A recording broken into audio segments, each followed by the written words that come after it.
Hey guys, tonight we drift gently into the forgotten corners of Ming palaces, where the art of folding robes carried secrets as delicate as the fabric itself. Imagine stepping softly onto the cool stone floors of the Forbidden City, where morning light slides through carved windows and touches the rooftops like golden silk.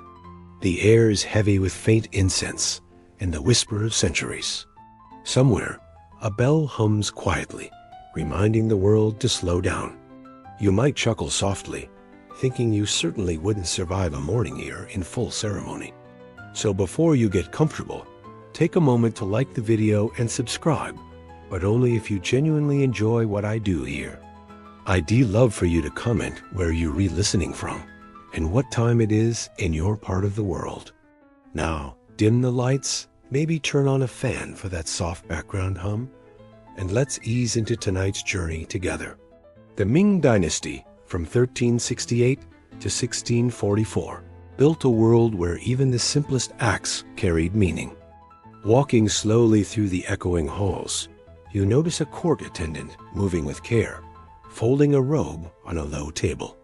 Their hands glide over the silk with practiced precision, creating shapes that almost float under their touch. Ancient records suggest that emperors sometimes watched this process. Treating the folding of robes as more than preparation, it was a ritual, a moment of reflection.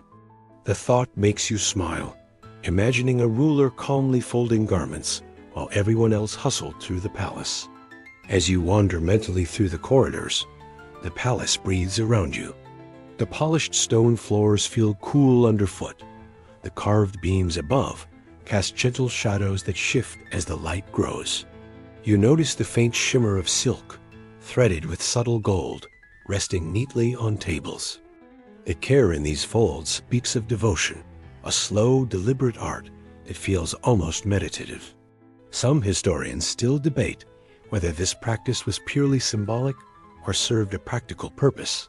But for you, it is enough to simply observe and breathe in the quiet precision of the space. The walls themselves seem to hum softly with history. Intricate lattice on the windows filter light into gentle patterns that dance across the folded robes. You hear the distant murmur of water in the palace gardens, a soft counterpoint to the rustle of silk and the occasional creak of a door. The air carries a subtle mix of incense and aged fabric, reminding you that even centuries-old materials can hold on to the presence of those who once tended them. You might quietly chuckle again, imagining someone today trying to fold robes with such care, only to be late for breakfast, work, or even their cat's mealtime. Step by step, your mind follows the attendants through shadowed chambers. Each robe seems to tell its own story, embroidered with dragons twisting through clouds or delicate floral patterns celebrating seasons long past. The crimson and gold threads shimmer faintly, reflecting the first sunbeams, capturing light as though the fabric itself remembers the ceremonies it has witnessed.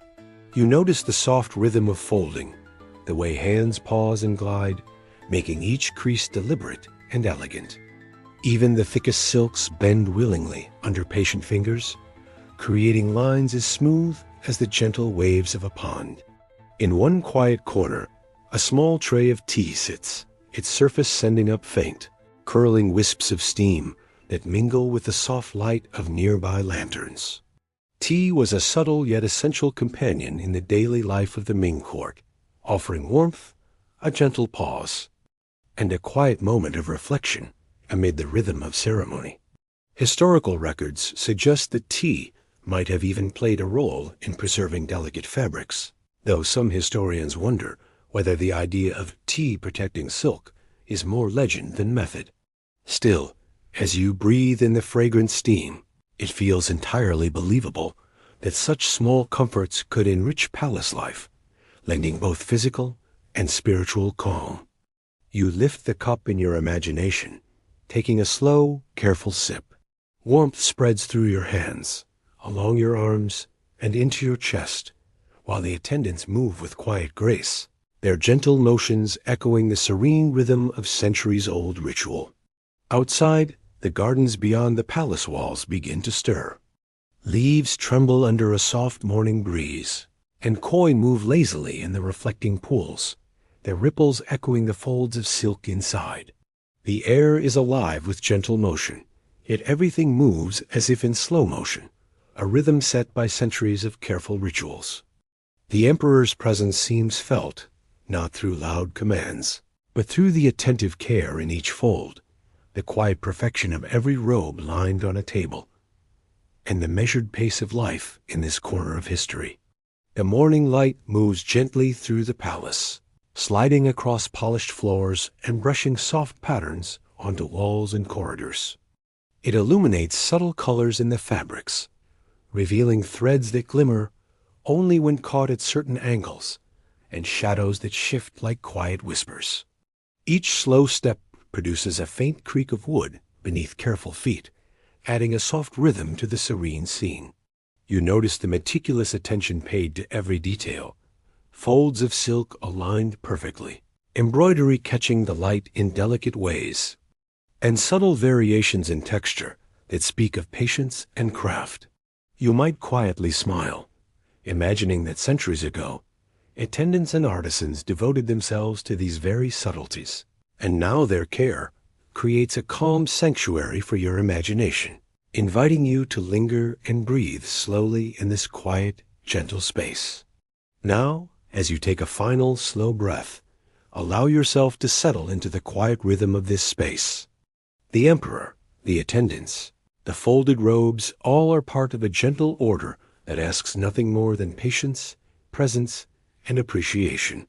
Imagine yourself drifting lightly alongside this scene, the folds of silk almost moving with you, the scent of incense and tea curling around your senses. The palace invites you to linger, to feel time stretch, and to find comfort in its slow, meticulous grace. Now dim the lights, maybe turn on a fan for that soft background hum, and let's ease into tonight's journey together. Allow the quiet to settle around you like a soft blanket. Feel the delicate pulse of centuries in every shadow and shimmer, and take comfort in the gentle, deliberate rhythm of folded silk. The first light of dawn creeps softly across the forbidden city, brushing the golden rooftops with a glow that seems almost liquid. You step quietly into the open courtyard, feeling the crisp morning air wrap gently around you. Mist clings to the stone paths like a delicate veil, curling around the bases of the carved columns and winding through the low walls. Each breath carries the faint scent of dew, mingled with the distant aroma of sandalwood and the subtle fragrance of early flowers that grow just beyond the palace gates. The silence is profound, yet it hums with a gentle rhythm, as if the very stones are breathing with you. You notice the first attendants arriving in soft, deliberate steps, their movements measured so as not to disturb the fragile hush of the morning. They carry long robes, folded meticulously the night before, embroidered with dragons, clouds, and delicate floral patterns that catch the soft light. The air is cool but gentle, inviting each hand to move slowly, smoothing folds with quiet patience. Somewhere in the distance, a bird trills, a tiny herald of the new day, perched amid curling mist that wraps it like a miniature figure emerging from clouds. You might smile quietly, imagining even the birds following some unspoken palace rhythm. The courtyards extend like a labyrinth of pale stone, each corner casting shifting shadows as the sun rises. Ming Chengzu, the Yongle emperor, who commissioned the Forbidden City in the early 15th century, envisioned these spaces with thoughtful care. Wide enough for ceremonial processions, yet intimate enough to cultivate calm, the courtyards invite measured steps. The cool stone beneath your feet has been polished by centuries of footsteps, quietly holding echoes of the past, blending history with the serene present. Dew sparkles along the carved patterns of low balustrades, each tiny droplet catching the soft morning light like scattered prisms across the stone. The attendants move with slow, deliberate grace, placing robes on carefully prepared tables for inspection and adjustment. The silk seems almost alive, subtly shifting in hue as sunlight warms the courtyard, threads catching glimmers in quiet, unexpected ways. It is remarkable to imagine emperors observing this ritual, ensuring every fold and crease reflected both ceremony and meticulous care. Historical records suggest that folding robes was more than practical. It carried a meditative quality, a gentle reminder that focus, order, and mindful attention could calm the mind even under the immense weight of imperial responsibilities. As you wander further, subtle architectural details reveal themselves. Some corridors are angled to block the wind, leaving sections astonishingly still even on breezy mornings. Historians have long speculated on this design, debating whether it served comfort, ritual, or symbolic meaning now lost to time. You might quietly chuckle, imagining palace architects consulting over invisible winged battles. The stone paths, straight and angled, seem to guide both eyes and thoughts, encouraging a slow, reflective pace and a calm awareness of the present moment. In the center of one courtyard, a small fountain burbles softly, though its gentle sound is almost swallowed by the thick morning mist. The water reflects both the pale light and the elongated shadows of nearby columns, creating a slow, mesmerizing dance that seems to echo the folds of silk laid out on tables. A faint ripple travels across the surface just as an attendant approaches, each step measured and deliberate, adjusting a robe with care. There is a hypnotic rhythm to the scene, one that harmonizes natural elements and human movement so seamlessly that it feels as if both have been rehearsing together for centuries. In a quiet corner, a lantern flickers faintly, its soft glow diffused through thin paper, casting tiny, dancing flames across the stones. Attendants pause in their work, smoothing silk with gentle fingers, their motions mirroring the curling mist drifting between columns.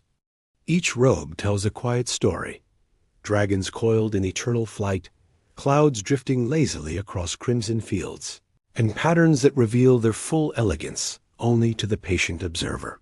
You might quietly marvel at how something as simple as folding a robe could embody artistry, ritual, and subtle meditation. A soft breeze drifts through the higher corridors, brushing lightly against the walls with a musical whisper, while the lower pathways remain calm and still, sheltered by carefully angled architecture and delicate screens. Scholars and architects have long admired these courtyards, noting how they create small pockets of serenity even amid the palace's busier spaces.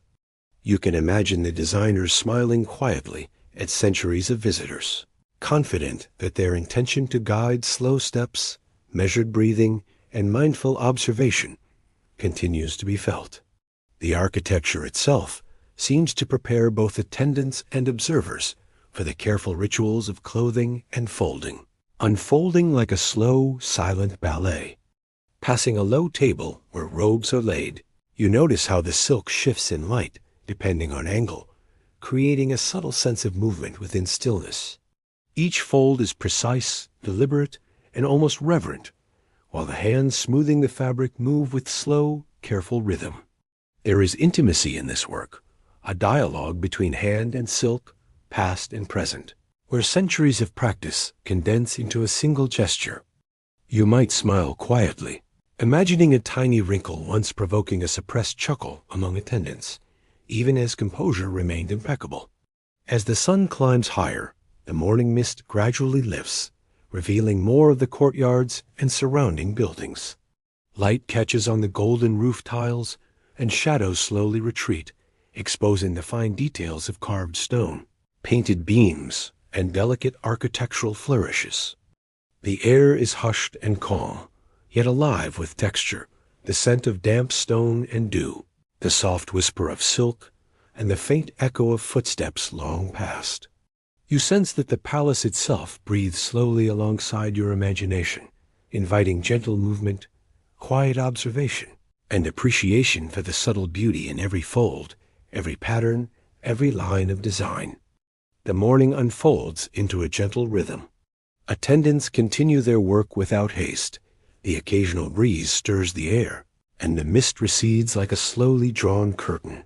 You feel yourself carried along by the scene, wrapped in the tranquility of the courtyards, and attuned to a pace that has endured for centuries.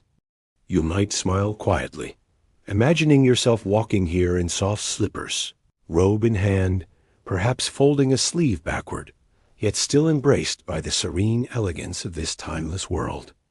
As night falls, the corridors of the Forbidden City take on a softer life, cloaked in deep shadows and punctuated by the gentle glow of lanterns. You step lightly along polished stone floors, each footfall absorbed by the hushed air, leaving only a faint echo behind. Lanterns hang at measured intervals, their paper walls casting warm, circular light that shimmers across carved beams and stone surfaces. The glow flickers subtly, revealing textures in walls and floors that shift with every movement of the flame.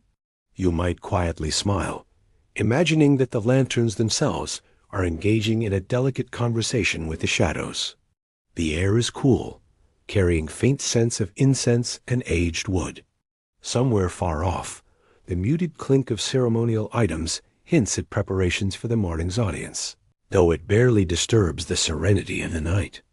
Each robe resting on its table takes on a soft luminescence in the lantern light, threads catching the glow and creating patterns that almost seem alive. Records tell us that the Ming court observed strict ritual in wearing formal robes before morning audiences, and preparations often began the evening prior. Attendants moved slowly, deliberately, smoothing folds and drapes with quiet precision, a prelude to the grandeur of the court. The stone beneath your feet reflects the lanterns in subtle ways, shimmering faintly and revealing centuries of careful maintenance. Some scholars suggest these reflections may have been intentionally used to enhance the ambience during evening preparations. Light plays across the folds of silk, teasing the patterns into shifting, almost dancing shapes. Accounts suggest that certain fabrics even appeared to change color under lantern glow, deepening or warming in response to the flame. How this occurred remains a mystery. The weaving and dyeing techniques have long been lost, leaving only quiet wonder for those who notice. Moving deeper into the corridor, the rhythm of night settles around you. The attendants' hands glide across silk and satin, smoothing each fold with precise, almost choreographed motions. Their movements are unhurried yet purposeful, a balance of care and efficiency perfected over years. You might imagine a small, suppressed laugh centuries ago, a quiet jest at a stubborn wrinkle, but here only the soft swish of fabric is audible. Every gesture seems alive with history, a reflection of the reverence for detail that the emperors themselves must have appreciated. The lanterns themselves are simple yet remarkable. Some are plain bamboo frames wrapped in delicate paper, while others bear painted dragons, clouds, and phoenixes that shimmer in the flickering glow. Shadows stretch and retreat across walls and floors, creating a dynamic life within stillness. Tiny variations in flame height create a gentle, hypnotic dance, drawing your gaze slowly from one play of light to the next. The effect is mesmerizing. Your eyes follow shadows and illumination at an unhurried pace, matching the nocturnal rhythm of the palace. Robe preparation for the morning audience is both practical and symbolic. Attendants lay garments with care, aligning embroidery and folding sleeves with meticulous attention. The emperor sometimes inspected the robes personally, adjusting folds to reflect both the wearer's status and the majesty of the court. Even a minor misalignment could be quietly corrected with careful fingers, a subtle gesture imbued with significance. You might imagine a sleeve accidentally folded backward, quietly tucked into perfection, the scene observed in reverent silence. The corridor walls are lined with carvings and wooden panels that absorb and reflect light in unpredictable ways. Flickering lanterns cause shadows to shift, stretch, and retreat, adding life to the stillness. Occasionally, a gentle gust slips through an open window or lattice, making flames wobble and sending soft ripples across stone floors. You notice how shadows hug each fold of silk, how fabric seems to respond to light, subtly changing tone in quiet conversation with fire. Some records note fabrics deepening into rich crimson or gold when touched by lanterns, a phenomenon that continues to puzzle historians and textile experts. Walking slowly, you take in the careful work devoted to each robe. Embroidery appears almost three-dimensional under the warm glow. Dragons twist, clouds curl, and patterns awaken as if stirred by the flame. Hands glide over silk with precision, creating folds that are uniform yet retain an organic softness. Each movement is deliberate, meditative, a quiet exercise in calm concentration that aligns perfectly with the serenity of night. You might imagine the occasional, playful thought flitting through an attendant's mind. A wrinkle adjusted with a tiny, secret smile, yet composure remains impeccable. Corridors sometimes open to alcoves or side rooms where additional robes await inspection. Lantern light filters in softly, illuminating only what is necessary, leaving the remainder in soothing shadow. The contrast of light and dark enhances the depth and tranquility of the space. Somewhere far off, you hear the faint murmur of water from palace gardens, adding a flowing, gentle rhythm. The combination of light, shadow, fabric, and movement creates a slow meditation, a soft unfolding that encourages relaxed breathing and quiet observation. A gentle breeze carries the faint aroma of incense from a nearby chamber, mingling with the warmth of lanterns and the subtle fragrance of silk. The corridor stretches endlessly, inviting unhurried wandering, pauses without concern, and quiet attention to detail. Every fold, shimmer, and flicker contributes to a scene at once ceremonial and intimate, as though the palace itself whispers secrets to those who notice. Lingering here, you feel a connection to the quiet dedication of attendants from centuries past. Each gesture, each fold, and each lantern flame reflects a world that values patience, precision, and reverence for beauty. You imagine tiptoeing past, careful not to disturb a single fold, and smile at the thought that the emperor himself may have experienced this scene with the same attentive serenity. The warmth of lantern light, the subtle changes in silk, and the hush of night invite you to slow your breathing, sink into the rhythm of the palace, and let the calmness envelop you. Lanterns cast long golden reflections across stone floors, guiding each step like gentle lights along a path. Shadows shift and merge with the soft rustle of silk, creating a quiet harmony. Though the corridor seems endless, each detail feels intimate, designed to slow time and invite contemplation. In this still, luminous space, the artistry of centuries surrounds you, and the subtle mystery of fabrics that change with light remains, a gentle enigma to drift alongside in peaceful reflection. Folding a robe in the Ming court was far more than preparation. It was a ritual filled with patience, care, and quiet elegance. You step softly into the chamber where silk garments rest, inhaling the faint scent of incense lingering in the air. Light streams through latticed windows in delicate patterns, casting gentle shadows across the polished stone floor. Each table holds a robe laid flat, threads glinting subtly in the filtered glow, and the attendant's hands hover over the silk, ready to begin. The chamber is hushed, as if even the walls honor the careful attention required for this intimate ceremony. You might quietly smile, imagining a single misplaced fold sparking centuries of imagined disapproval, though here there is only calm observation. The first Ming emperor, Zhu Yuanzhao, was known for strict adherence to ritual in all aspects of life. Records show that he valued routine, precision, and ceremony, believing that proper behavior reflected harmony throughout the palace and empire. In quiet moments, folding robes became an extension of this principle, a meditative practice connecting the act of clothing to the larger order of the court. Attendants move slowly and deliberately, their gestures almost like a silent dance, choreographed to the rhythm of careful stillness. Each fold is guided by centuries-old manuals and the memory of countless hands before. Some ancient texts describe folds that resemble bird wings, transforming the garment into a quiet symbol of grace, freedom, or subtle protection. As you follow the motion of the hands, smoothing silk over silk, The folds seem to stretch gently, like a bird rising in mid-flight. The designs are delicate, almost imperceptible, yet every crease reflects devotion, attention, and aesthetic care. Historians still debate whether this was symbolic or practical, yet in the calm of the chamber, the distinction fades. The slow, deliberate moment is what truly matters. The silk under your imagined fingers seems to respond, moving fluidly, yet holding its shape, delicate yet resilient.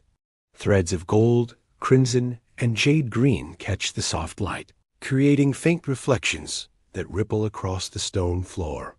You notice how the attendants pause between folds, inhaling gently, adjusting posture, and letting the rhythm of the ritual set the pace. There is no hurry, no urgency, only a sense of timeless patience. You might quietly chuckle, thinking that in today's world, such a careful folding ritual might take hours and confuse everyone waiting for breakfast. Some folding techniques are described in ancient texts that have grown fragile and rare over the centuries.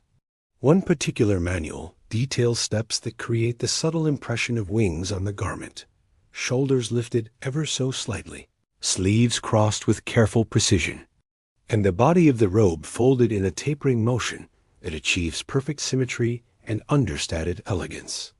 The result is delicate yet unmistakable, as if the robe itself becomes a quiet symbol of grace, resting neatly on its table while carrying whispers of centuries past. You might imagine the emperor pausing to observe, eyes calm, hands hovering lightly above the folds to ensure every detail is correct. The ritual goes beyond the physical mechanics of folding. It is also a mental and spiritual practice, inviting focus, calm, and mindful presence. Each gesture carries meaning, a gentle reminder that even the simplest actions can be sacred when performed with intention. The chamber reflects this atmosphere, silence punctuated only by the soft rustle of silk, the subtle flicker of candlelight, and the steady, deliberate motion of attendants' hands. You might picture a quiet laugh from long ago at the idea of a robe flying like a bird, yet even humor blends seamlessly into the rhythm of disciplined, thoughtful care. The emperor's reverence for ritual extended to all areas of life, and folding robes was a form of meditation in motion. Each crease, each alignment of embroidery, each careful smoothing of a sleeve reflected an awareness of order, aesthetics, and harmony. The attendants' bodies moved slowly, bending and rising in fluid motions, attentive to every detail while remaining relaxed and composed. The silk glides under their hands, creating soft lines and shapes that capture light, shadow, and imagination. The rhythm is almost musical, though silent, a choreography of care that honors both the fabric and the tradition it represents. You may notice the faint warmth of lanterns or candlelight accentuating the subtle textures in the silk. Patterns of dragons, clouds, and flowers catch light differently depending on angle, creating a sense of motion in stillness. The folds are precise, yet they carry a softness that invites your eyes to linger. The ritual encourages mindfulness, letting you notice the small, almost imperceptible variations in texture, sheen, and thread placement. Even a slight misalignment is corrected with quiet hands, emphasizing patience and precision over speed or efficiency. Some ancient texts describe folding techniques that are now impossible to replicate perfectly, the knowledge partially lost to time. Attendants of long ago practiced these methods daily, developing a quiet muscle memory that aligned perfectly with both the visual and spiritual goals of the ritual. You might imagine centuries of hands, all trained in similar movements, folding and refolding robes while the palace remained still around them. The motions are deliberate, almost hypnotic, encouraging anyone who observes or even imagines participating to slow their own breathing, matching the rhythm of careful attention. As the ritual unfolds, you become aware of the subtle harmony of the space. Lantern light flickers gently, shadows sway across the walls, the faint scent of incense lingers, and the silk shifts softly under patient hands. You notice the symmetry of the folds, the taper of the sleeves, and the way the robes seem to rest with quiet dignity on their tables. You might smile gently at the thought that something as simple as folding fabric could be elevated into an art form, bridging mindfulness, ceremony, and quiet aesthetic pleasure in a way that feels elegant and serene. In the stillness of the chamber, the ritual reaches a soft completion. Each robe rests in perfect balance, the imagined wings poised delicately for the next morning's audience. The attendants step back, breathing slowly, allowing the moment to settle. You sense an invisible thread connecting the meticulous care of the past to the present, a reminder that ritual brings order, calm, and subtle joy, leaving the air around you filled with quiet reverence and gentle satisfaction. You watch as the attendants move with deliberate care through the quiet chambers of the Forbidden City. Each step is slow, measured, and precise, as if the stone beneath their feet remembers centuries of similar movement. Their hands hover over the silk robes laid upon low tables, fingers lightly brushing the delicate fabric before making a fold. The atmosphere is hushed, almost sacred, filled with the faint scent of incense curling in the air and the soft warmth of lanterns flickering nearby. You might smile quietly, imagining someone today trying to fold a silk robe this carefully, only to be scolded by the clock for being late to breakfast. The role of palace attendants, particularly eunuchs, was far more than menial labor. They were the stewards of ritual, charged with maintaining the order and dignity of the emperor's daily life. Historical records reveal that eunuchs oversaw the care of garments with painstaking attention, knowing that a single crease misplaced or a fold misaligned could disturb the harmony of the ceremonial wardrobe. Some silks were so fine that the slightest rough touch could damage them, yet the hands that moved across the fabric were practiced in patience, strength, and precision. Each motion, though slow, carried immense confidence. The silk responds to their touch, gliding effortlessly, yet retaining its form as it is folded and refolded. Threads of gold and crimson catch the lantern light, shifting gently as the hands move over them, creating a subtle play of light and shadow that seems almost alive. Some ancient records mention types of silk so thin they are nearly transparent, woven with techniques that have been lost to time. Modern artisans struggle to replicate these materials, yet in these chambers they were handled daily, with confidence and reverence. You might quietly laugh at the thought that a misplaced fold could feel as dramatic then as spilling tea would today. Yet no sound betrays the meticulous care of the attendants. The rhythm of movement in the room is almost musical. Hands rise, pause, smooth, and fold in a slow, repeating cadence. You notice the deliberate pauses, the small adjustments that take only a fraction longer than necessary, but lend an air of perfection to the work. The motion is hypnotic, inviting the observer to slow their own breathing, to sink into the rhythm of deliberate care. Each fold seems to embody centuries of practice, each crease a whisper from the past, a testimony to discipline and quiet devotion. Some of the robes are heavily embroidered, adorned with intricate patterns of dragons, phoenixes, and floral motifs that convey rank, prestige, and symbolic meaning. These garments are heavy, yet the attendants manipulate them with astonishing ease. Fingers lift, smooth, and realign fabric that could easily crumple if handled carelessly.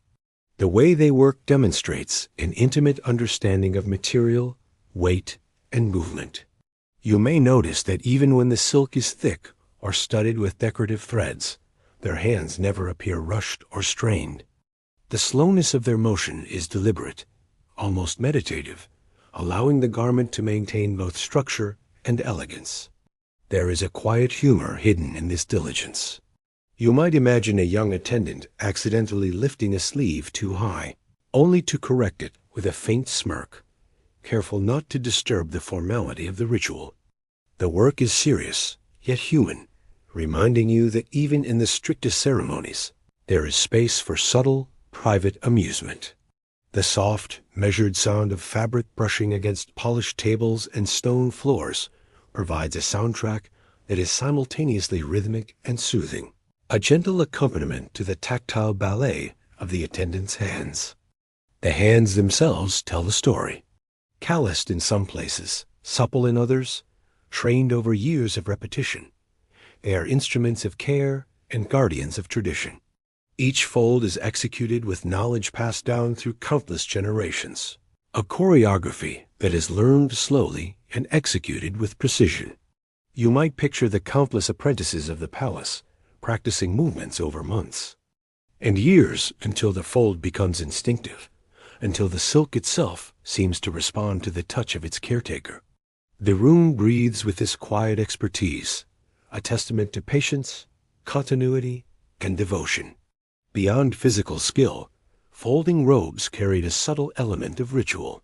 Each crease and alignment followed long-established rules, reinforcing a sense of order, respect, and mindfulness. The emperor, Zhu Yuanzhang, emphasized ceremony and etiquette in daily life, and the attendants' hands translated this philosophy into careful action. Even in the hushed hours of early morning or late evening, folding a robe became a symbolic gesture, connecting the seemingly ordinary task to a larger system of harmony and propriety. You might quietly reflect on the discipline required, imagining generations of hands moving in the same deliberate rhythm, preserving continuity across centuries. Some fabrics were extraordinarily delicate, requiring a touch so gentle that snags, tears, or unwanted creases were avoided entirely. Records describe silks that shimmered subtly under varying light, with colors shifting softly depending on candle or lantern illumination. Attendants anticipated these changes, folding each garment with care to preserve its beauty in every light. Watching this is like witnessing a quiet, choreographed dance where fabric, light, and human touch converge. You might smile imagining the pride of a young attendant who perfected a fold on the first attempt, a small triumph quietly preserved in the corridor stillness. The slow, deliberate movements evoke a calming rhythm that seems to spread outward. You notice your own breathing sensing with the careful gestures, your mind easing into the serene pace of the palace. Each fold, each alignment, each movement is a reminder of the value of patience, precision, and mindful attention. Even centuries later, this rhythm continues to soothe, inspire, and connect observers with a time when elegance was measured in presence, care, and quiet devotion. As the attendants step back, the robes rest perfectly aligned, each crease immaculate, every fold symmetrical. The hands that achieved this slowly, carefully, and gracefully move aside, leaving the garments poised for the morning's rituals. You feel the lingering sense of calm, the gentle hum of centuries of practice, and the almost sacred patience that defines the work. The slow hands of the attendants have not only folded silk, they have folded time, attention, and care into every layer, leaving behind a quiet meditation on discipline and serenity that is impossible to hurry. Beyond the palace walls, the gardens of the Ming court unfold like a living tapestry, where each path, pond, and pavilion seems arranged to slow time itself. You step lightly onto stone walkways, feeling the gentle dampness of dew beneath your feet. Morning mist curls lazily around trimmed shrubs and ancient pines, carrying the faint fragrance of early blossoms and moist earth. A soft breeze moves through bamboo groves, producing a whispering, soothing sound, as if the garden itself breathes alongside you. You might quietly chuckle, imagining the koi in the ponds circling politely, following some unspoken protocol of the palace. The gardens of Changshun were renowned throughout the Ming Dynasty for their serene and harmonious design. They provided a peaceful escape from the rigid formality of court life, offering spaces where reflection and quiet contemplation could naturally unfold. Every element, the carefully placed trees, the artfully arranged rocks, and the meandering water features, was chosen to guide both the eye and the mind toward calm balance. Stone paths wind gently through the landscape, encouraging slow, unhurried movement, while ponds mirror the sky, their ripples shifting with each passing cloud. Light, shadow, scent, and sound intertwine, creating a sensory tapestry that feels both deliberate and effortless. In this tranquil environment, the garden becomes a living artwork, a space where every step and glance is invited to slow down, fostering mindfulness and a deep, almost meditative appreciation for the subtle interplay of nature and human intention. As you wander, the faint trickle of water over stones blends with the soft rustle of silk from folded robes inside the palace. Attendants occasionally move through the gardens, carrying small bundles or tools, their steps quiet, hands careful and deliberate. You might imagine a young gardener attempting the same care and being gently chided by centuries of tradition. Every gesture in the garden encourages patience, mindfulness, and a slow appreciation for subtle beauty in motion. Some paths are narrow, bordered by flowering shrubs or moss-covered rocks. Legends speak of hidden corridors and secret alcoves tucked among the gardens, leading to chambers where ceremonial robes were discreetly stored. These tales add a playful intrigue: secret stairways beneath bridges, doors behind wisteria trellises, places where silk and ceremony intertwine with whispered mystery. Even without exploring these hidden corners, the notion enhances the garden's quiet allure, a gentle thrill beneath the calm. Water features contribute to the serene rhythm. Small streams feed circular ponds, while tiny waterfalls trickle over carefully shaped stones, producing soft, continuous patterns. Light dances across the water, mingling with shadows of overhanging branches. Dragonflies move lazily above the pools, pausing mid-air before settling on a leaf or stone. You might quietly laugh, imagining that even insects must follow the choreography of palace tranquility. The garden's fragrance is subtle but persistent. Jasmine, magnolia, and plum lend their scent to the moist air, mingling with distant incense drifting from the palace interiors. Moss underfoot feels cool and soft beneath your fingers as you lean lightly on a stone railing, imagining the centuries of cultivation and care needed to create such harmony. Every element, stone, water, plant, and path, works together to maintain a rhythm that mirrors the deliberate motions of palace life. Some pavilions rise slightly above ground, offering expansive views of ponds, gardens, and the distant palace walls. From these vantage points, the symmetry and asymmetry of the design become clear, a balance between natural growth and careful arrangement. You can imagine the emperor pausing to observe the gardens in quiet reflection, or perhaps considering ceremonial robes while noticing the gentle movement of leaves and water. Historical records suggest these gardens were spaces for contemplation, complementing the precise rituals inside the palace. Hidden paths occasionally veer from main walkways, lined with bamboo or flowering trees, inviting exploration. Legends suggest some led to rooms where ceremonial robes were carefully stored, protected from dust and sight, only to be retrieved for formal events. The notion adds subtle intrigue to the calm landscape, inviting you to imagine attendants carrying silk bundles along secret corridors. You might smile at the thought that these quiet, hidden movements were woven seamlessly into daily palace life. Stone bridges arch gracefully over ponds, casting gentle reflections across rippling water. Walking over them, the mirrored sky and trees shift beneath your feet, echoing the folds of silk in the palace.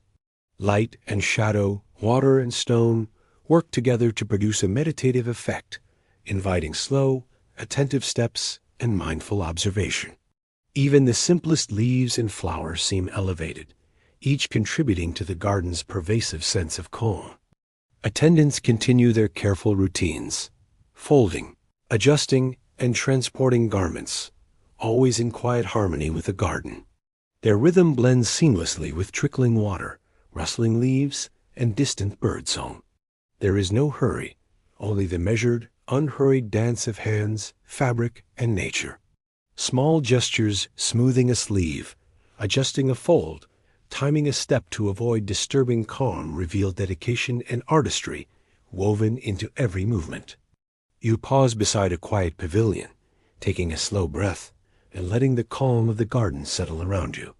The gentle rhythm of stone paths, the soft colors of plants, the faint scents of blossoms, and the distant trickle of water all blend to inspire patience and reflection.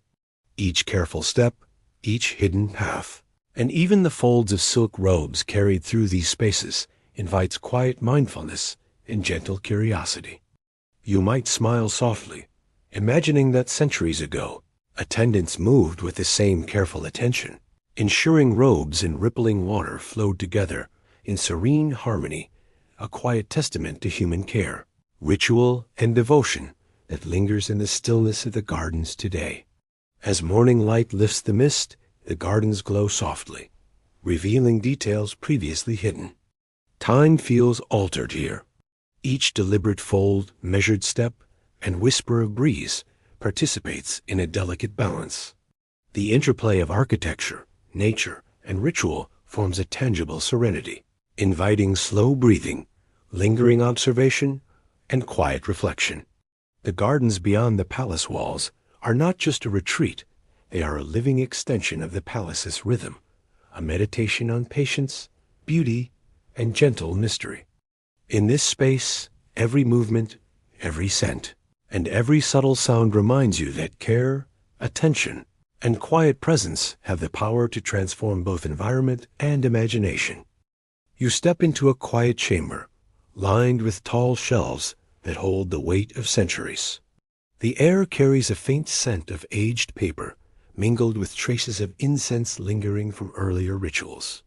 Light filters through narrow windows, casting elongated shadows that stretch across the worn wooden floors. Each step you take produces only the softest creak, absorbed by the stillness that seems to embrace the room. Here, amid the silent rows of books and scrolls, the secrets of Ming court rituals lie waiting, folded into ink and fiber. You might quietly smile, imagining a scholar centuries ago sneezing on a scroll and inadvertently altering the course of history. The Min Hui Dian, or collected statutes of the Ming, is one of the most meticulous records of ceremonial law, including detailed instructions on attire, protocol, and the precise arrangement of garments. These texts served as guides for court attendants, eunuchs, and palace officials, ensuring that the presentation of robes and ceremonial attire maintained the dignity and order of the empire.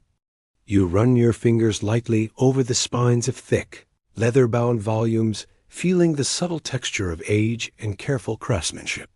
The books exude a quiet authority, yet their presence feels almost meditative, inviting the reader to slow their mind and absorb the rhythm of centuries-old knowledge. Some scrolls describe the daily procedures for handling, folding, and presenting robes, often in painstaking detail. They record the steps of ceremonial preparation, from selecting the proper garment for the occasion to ensuring that every crease and fold aligns perfectly. You notice that the instructions themselves are composed in an almost lyrical manner, encouraging a measured pace and reverent attention. Each word seems carefully chosen to guide hands, posture, and even breath, as though the act of reading these texts is part of the same ritual they describe. You might quietly chuckle at the thought that even reading a manual in the Ming Dynasty could be considered a form of slow meditation. Among the preserved manuscripts, a few rare pages hint at practices that have been partially lost to time. Certain documents mention the 7 ways of folding ceremonial robes, a sequence intended to create specific shapes and visual effects. Only 3 of these methods are fully detailed, leaving the remainder shrouded in mystery. You imagine the hands of attendants long ago, practicing these secret folds in dimly lit chambers, mastering each step through repetition and care, while some knowledge quietly slipped through the cracks of history. This partial preservation adds a subtle intrigue to the act of reading the manuals, as if each fold carries a whisper from the past, waiting to be rediscovered.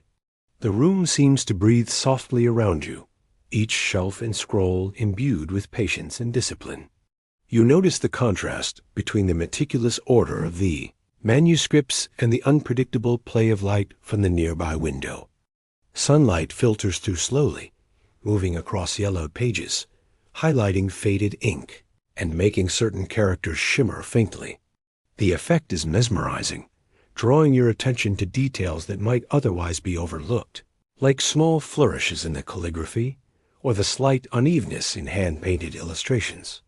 The quiet interplay of light and shadow mirrors the careful rhythm of folding silk robes in the palace, each movement purposeful, each pause significant. As you open a particularly fragile scroll, you notice diagrams depicting robes laid flat, with lines and arrows indicating the precise folds required for ceremonial presentation. The drawings are elegant in their simplicity, yet hint at layers of skill and knowledge that cannot be fully captured on paper. Some folds are described as creating shapes resembling wings, clouds, or waves, echoing patterns often seen in embroidery. You might quietly laugh at the thought that even these ancient diagrams might have caused a young attendant to tilt their head in confusion before mastering the motion. The combination of visual instruction and careful textual description encourages patience, observation, and repeated practice. You take a slow breath, feeling the texture of paper beneath your fingertips and the weight of history pressing lightly against your senses. The manuscripts are not merely instructions. They are vessels of tradition, each line and diagram carrying the careful thought of generations of scholars, attendants, and artisans. Their purpose is to preserve order and beauty, ensuring that the ceremonial robes of the Ming court remain a reflection of the empire's values, even as the centuries pass. You might quietly imagine the hands of long-gone attendants moving in tandem with these manuals, their fingers tracing the folds of silk, just as your eyes trace the folds on parchment. Some of the manuscripts are annotated in the margins, notes in fine script left by attendants, officials, or scholars attempting to clarify, improve, or adapt the instructions. These small, often subtle markings create an additional layer of depth, a dialogue across time between those who read and those who practiced. Occasionally, a comment hints at a forgotten secret, a fold that required patience and subtle skill, or a step that could not be fully captured in words. You might quietly smile, imagining centuries of hands learning, correcting, and perfecting a sequence that only partially survives today. The atmosphere in the chamber is enriched by the soft ambient sounds of the palace beyond the library walls. A faint echo of footsteps, the murmur of water from nearby gardens, and the whisper of distant wind through latticed windows mingle with the quiet rustle of turning pages. The rhythm of these sounds complements the careful study of the manuals, creating a meditative environment where attention, patience, and curiosity converge.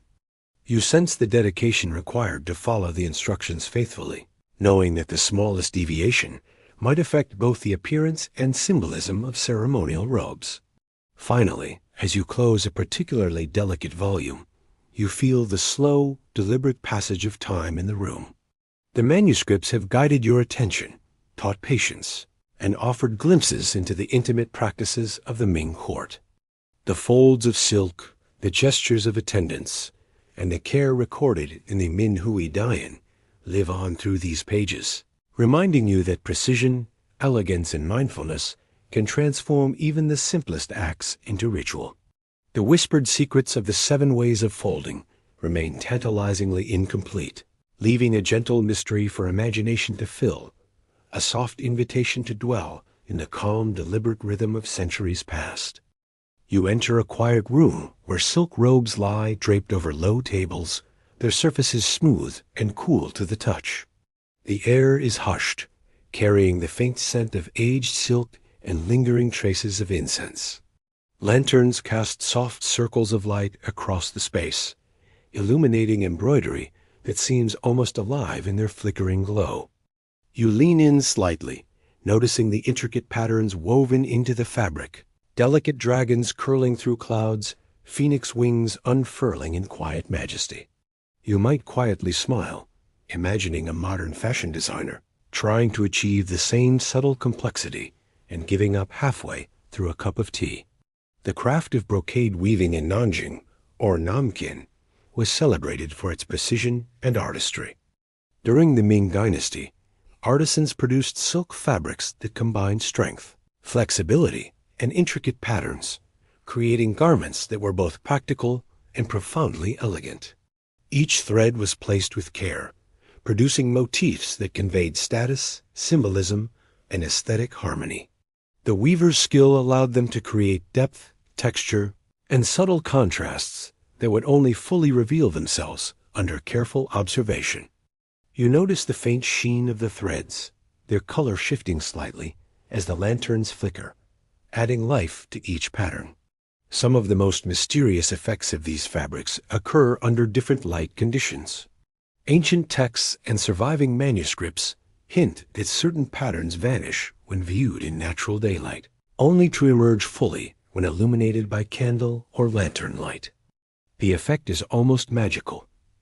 Dragons and floral motifs seem to hide and reveal themselves, as if playing a quiet game with the observer. You imagine attendants leaning over robes with soft lantern light, adjusting folds to ensure that hidden patterns appear just so, as if the fabric itself participates in the ritual of preparation. The movement of silk in response to light and touch is mesmerizing. Fingers glide over the embroidered surfaces, feeling slight elevations where threads intersect and depressions where the base fabric creates contrast. Each fold, each crease, subtly alters the way light reflects, causing motifs to shimmer, fade, or reappear. The room feels alive, not with sound, but with motion captured in threads and patterns. You might quietly chuckle, imagining a curious bird flying by and mistaking the flickering motifs for miniature dancing flames. Patterns woven into the silk often carry symbolic meaning. Dragons denote authority, phoenixes signify grace, clouds suggest harmony, and floral motifs hint at seasons or virtues. The artisan's intention was to blend beauty and meaning, allowing each robe to communicate silently its wearer's rank and character. In the dim glow of lantern light, you could almost perceive layers of narrative embedded in the fabric, stories told in loops of thread and subtle variations of color. Each robe becomes a quiet storyteller, sharing centuries of aesthetic philosophy with anyone patient enough to observe. Some fabrics were so finely woven that even the most attentive eye could miss details under the wrong light. Lanterns, placed deliberately along corridors or in chambers, served not only to illuminate the work of attendants, but also to reveal hidden patterns in ceremonial robes. You notice how the warm glow interacts with the silk, emphasizing raised embroidery and casting delicate shadows that make motifs appear to float above the fabric. There is a gentle humor in imagining the same robe in sunlight, appearing deceptively plain, only to transform magically under the soft flicker of a candle, as if the silk itself were playing a quiet prank. The tactile experience of brocade is subtle but rewarding. Fingers brushing across the surface feel smooth yet textured, soft yet firm. You can sense the deliberate tension in the threads, the way each stitch contributes to both the design and the integrity of the fabric. Attendants handle the silk with a combination of reverence and expertise, lifting, adjusting, and folding garments slowly so that patterns remain aligned and motifs visible. Even the weight of the robe is carefully balanced, ensuring that each movement preserves both structure and elegance. The interplay of light, shadow, and pattern encourages mindful observation. You pause over a dragon motif, tracing the lines with your eyes, noticing the subtle curves and the way threads overlap. The image seems to shift slightly as the lantern flickers, revealing hidden details and then concealing them again. There is a quiet rhythm here, a dance between perception and light, patience and observation. You might quietly think that centuries ago, someone must have enjoyed a small private joke watching the same effect, hidden in plain sight from those who did not know where or how to look. Beyond the grand dragons and phoenixes, the finer details of each robe hold their own quiet magic. Tiny blossoms, curling vines, and delicate geometric borders emerge only when the silk is held at a precise angle or folded with care. Each garment is a careful blend of artistry, skill, and centuries of accumulated knowledge, carrying whispers of hands long past. The patterns appear and vanish subtly, as if inviting closer attention, encouraging patience and contemplation. You sense that these hidden motifs were crafted, not merely to please the eye, but to inspire a slower rhythm, a meditative pause that honors beauty discipline and the gentle devotion poured into every fold and thread across generations of meticulous craftsmanship. As you linger in the room, tracing patterns with your gaze and imagining the hands that wove them, you feel a gentle calm spreading through your awareness. The slow rhythm of light shifting across fabric, the delicate texture beneath your fingertips, and the subtle emergence of hidden motifs, all combine to create a serene, almost hypnotic experience. Even without sound, the room resonates with centuries of care, skill, and aesthetic contemplation. You might quietly smile again, imagining that a single fold of silk could hold the weight of history, ritual, and artistry all at once. The patterns woven in silence, revealed only under patient observation, remind you that beauty often requires time, attention, and mindfulness. The quiet folds, subtle shifts in light, and intricate embroidery invite you to slow your own rhythm, to breathe deeply, and to appreciate the interplay of skill, material, and intention. Each robe becomes not just clothing, but a meditation, a delicate reminder that even the most ordinary act of observing can become an act of reverence. You enter a quiet chamber where the emperor's robes lie neatly arranged on low tables, folded with meticulous care by attentive hands. The air carries the subtle aroma of incense, mingling with the faint metallic glimmer of gold threads and jade inlays embedded within the fabric. At first glance, the robes appear soft and supple, but lifting or adjusting them reveals a surprising weight, a tangible testament to the grandeur, authority, and ceremony they embody. Each fold, each crease is precise, reflecting centuries of craftsmanship and ritual practice. You might smile quietly at the thought of someone today attempting to wear one of these robes for a casual stroll, only to be immediately reminded of their heaviness and formal purpose, collapsing gently onto the nearest bench. In that moment, the robes speak not only of imperial dignity, but also of the delicate balance between artistry, ceremony, and human effort required to maintain such elegance that historical records tell us that the emperor's ceremonial robes could weigh several kilograms.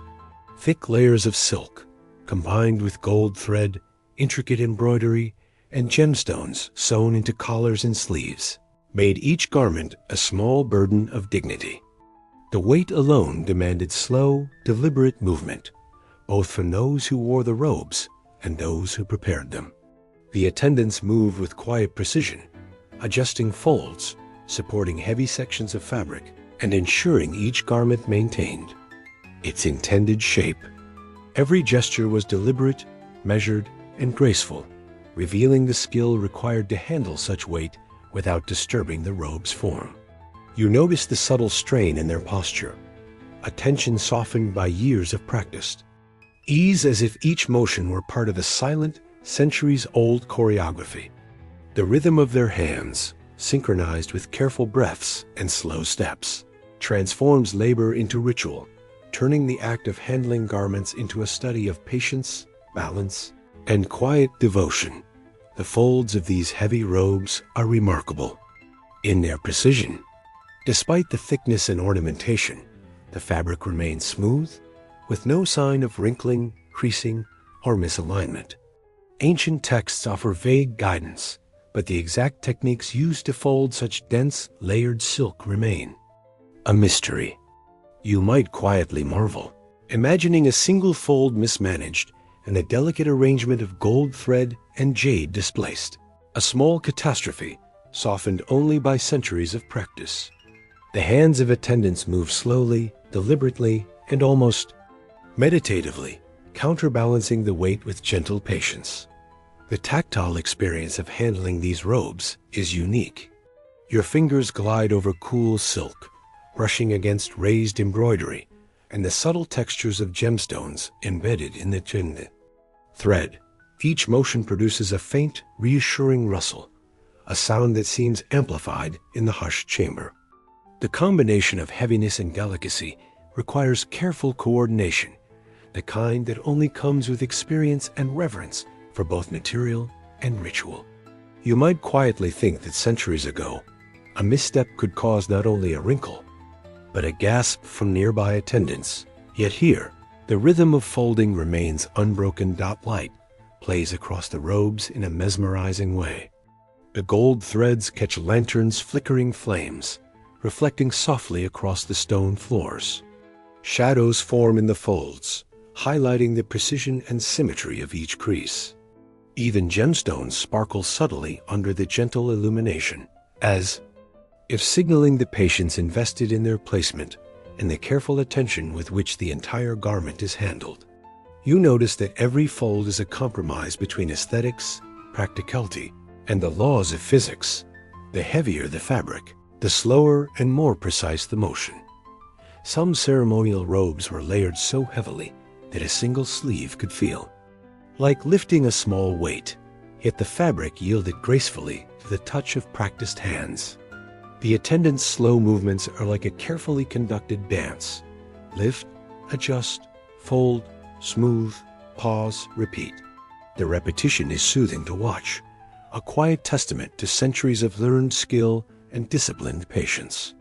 You might quietly smile, imagining the inner monologue of a new attendant, mentally counting each fold as if performing a silent arithmetic of elegance. The symbolic weight of the robes mirrors their physical presence. Each garment signifies authority, status, and ritual importance. The care with which they are folded ensures that this symbolism remains intact, even when not worn. The hands that manage these robes are both custodians and performers, moving with a reverence that transforms labor into quiet artistry. You might imagine the emperor observing from a distance, noting the precision and care, feeling the comfort of order maintained with such meticulous attention. Even the largest robes are managed with a delicate touch. Attendants lift corners, smooth folds, and rotate fabric slowly so that every layer aligns perfectly. The stone floors absorb the faint sound of silk brushing against wood, creating a soft, steady rhythm that mirrors the deliberate pacing of their movements. You notice the subtle interplay of weight, texture, and skill, and the quiet wonder of seeing something so heavy retain perfect composure. The work feels like meditation, each motion simultaneously physical and mindful, honoring both the material and the tradition it represents. The mystery of folding such thick, ornate garments without leaving a crease is subtle but persistent. No surviving manual provides complete instructions. The knowledge exists now only in fragments and stories passed down through generations. You might imagine hands moving instinctively, guided by memory and practice, balancing layers and smoothing textures with near magical precision. The robes, heavy yet elegant, remain flawless, a testament to human skill, patience, and the gentle art of quiet labor. As the attendants step back, the emperor's robes lie perfectly aligned, each fold, crease, and detail exuding serene precision. The garments balance weight and elegance, conveying not just cloth and thread, but centuries of artistry, ritual, and careful attention. Their deliberate arrangement invites a slow, mindful breath, a moment to pause and reflect on the discipline and patience invested in every movement.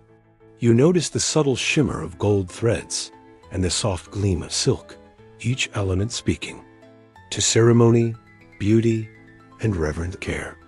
In this quiet stillness, the robes transform into more than clothing. They become a meditation on precision, devotion, and the enduring grace of human craft, a tangible link between past and present, artistry and ritual, weight and elegance.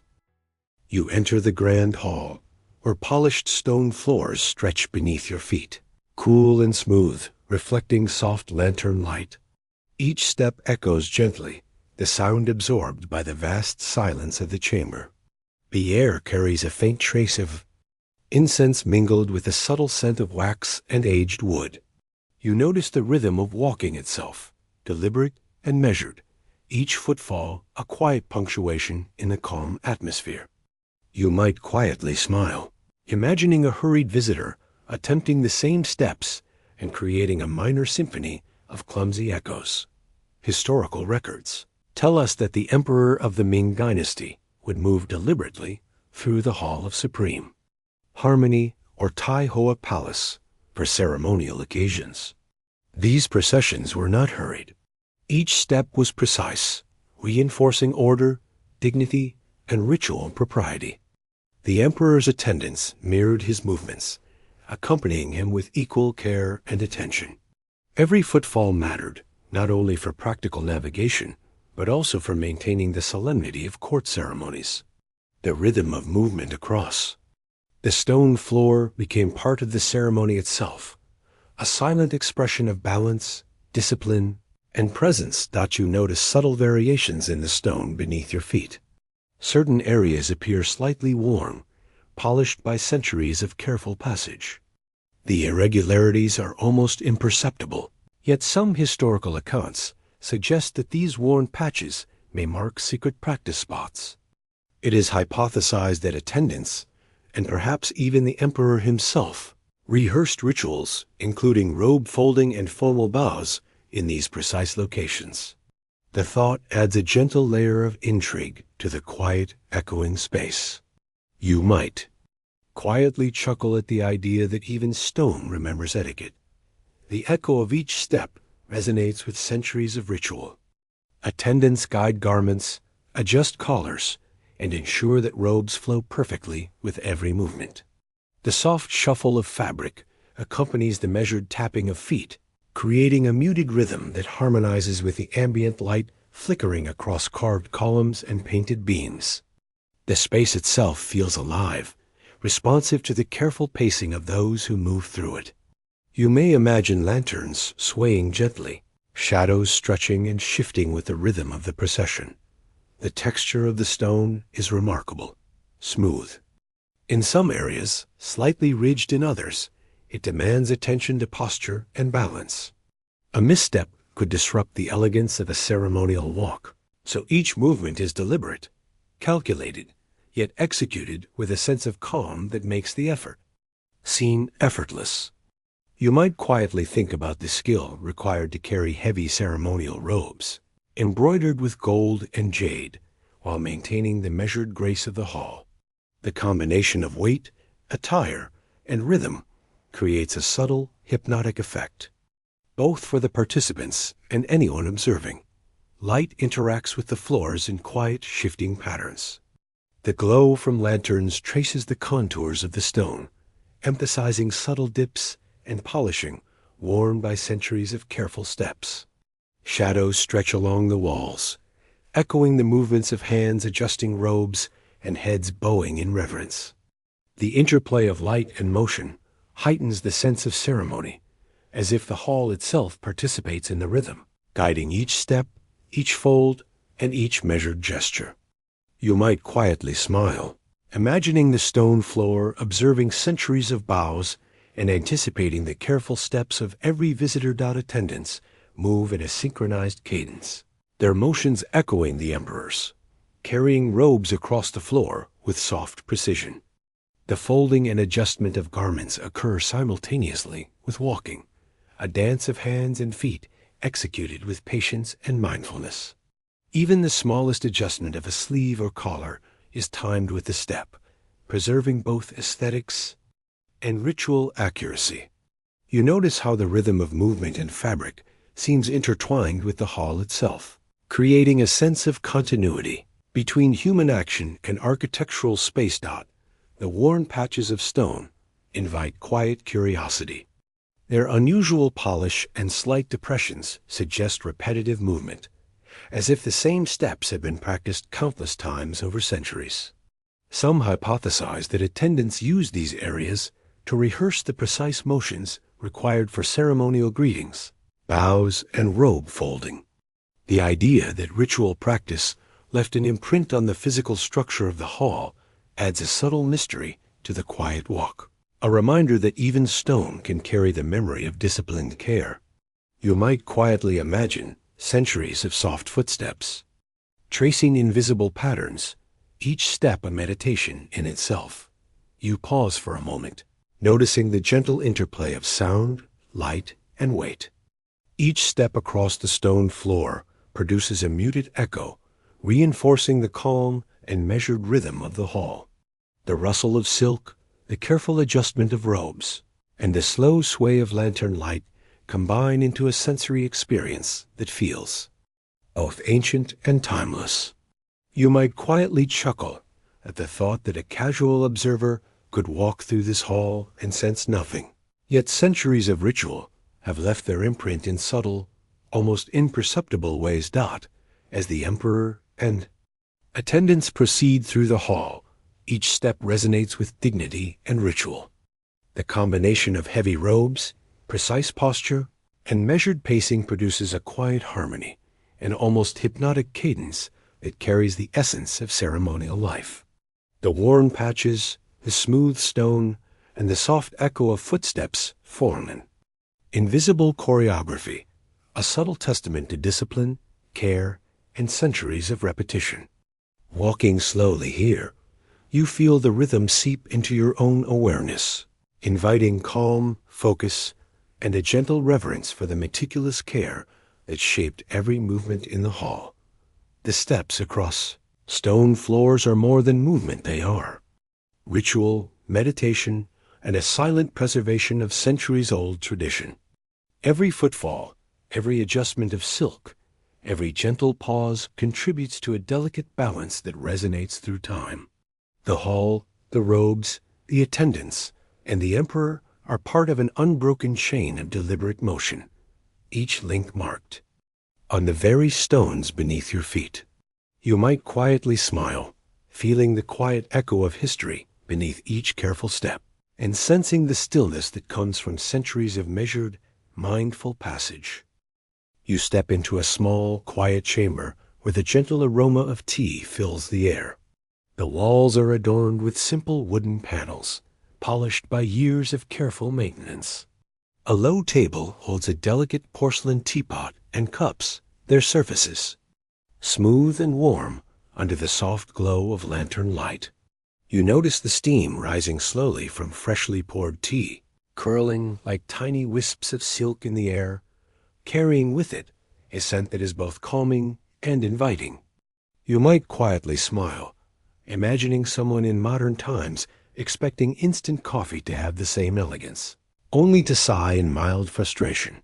Tea was an essential element of daily life in the Ming court, valued not only for its taste, but also for its ritual significance.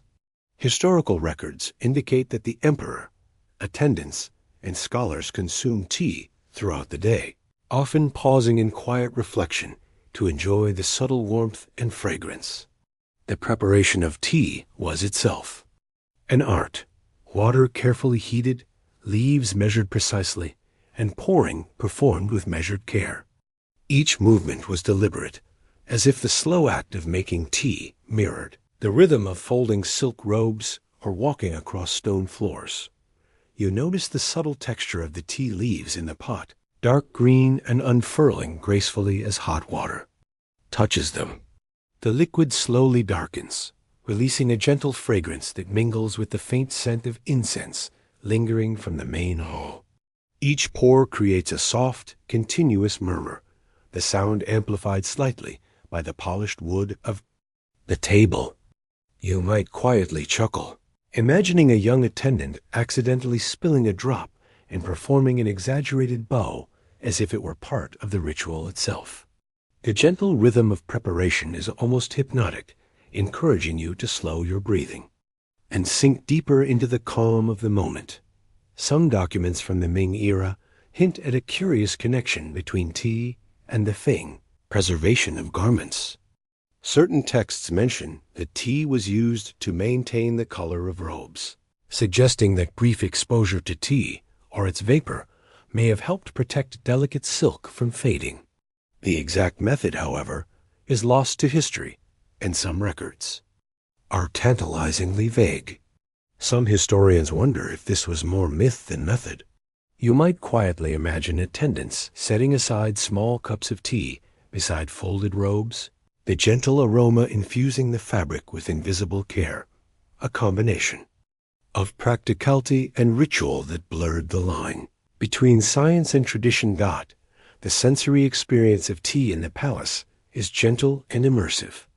You lift a cup and feel the warmth seep slowly into your fingers. The aroma deepens as you bring it closer, carrying subtle notes of wood, earth, and a hint of floral sweetness. Sipping slowly, the flavor unfolds gradually, a calm, soothing balance that mirrors the deliberate pace of life within the court.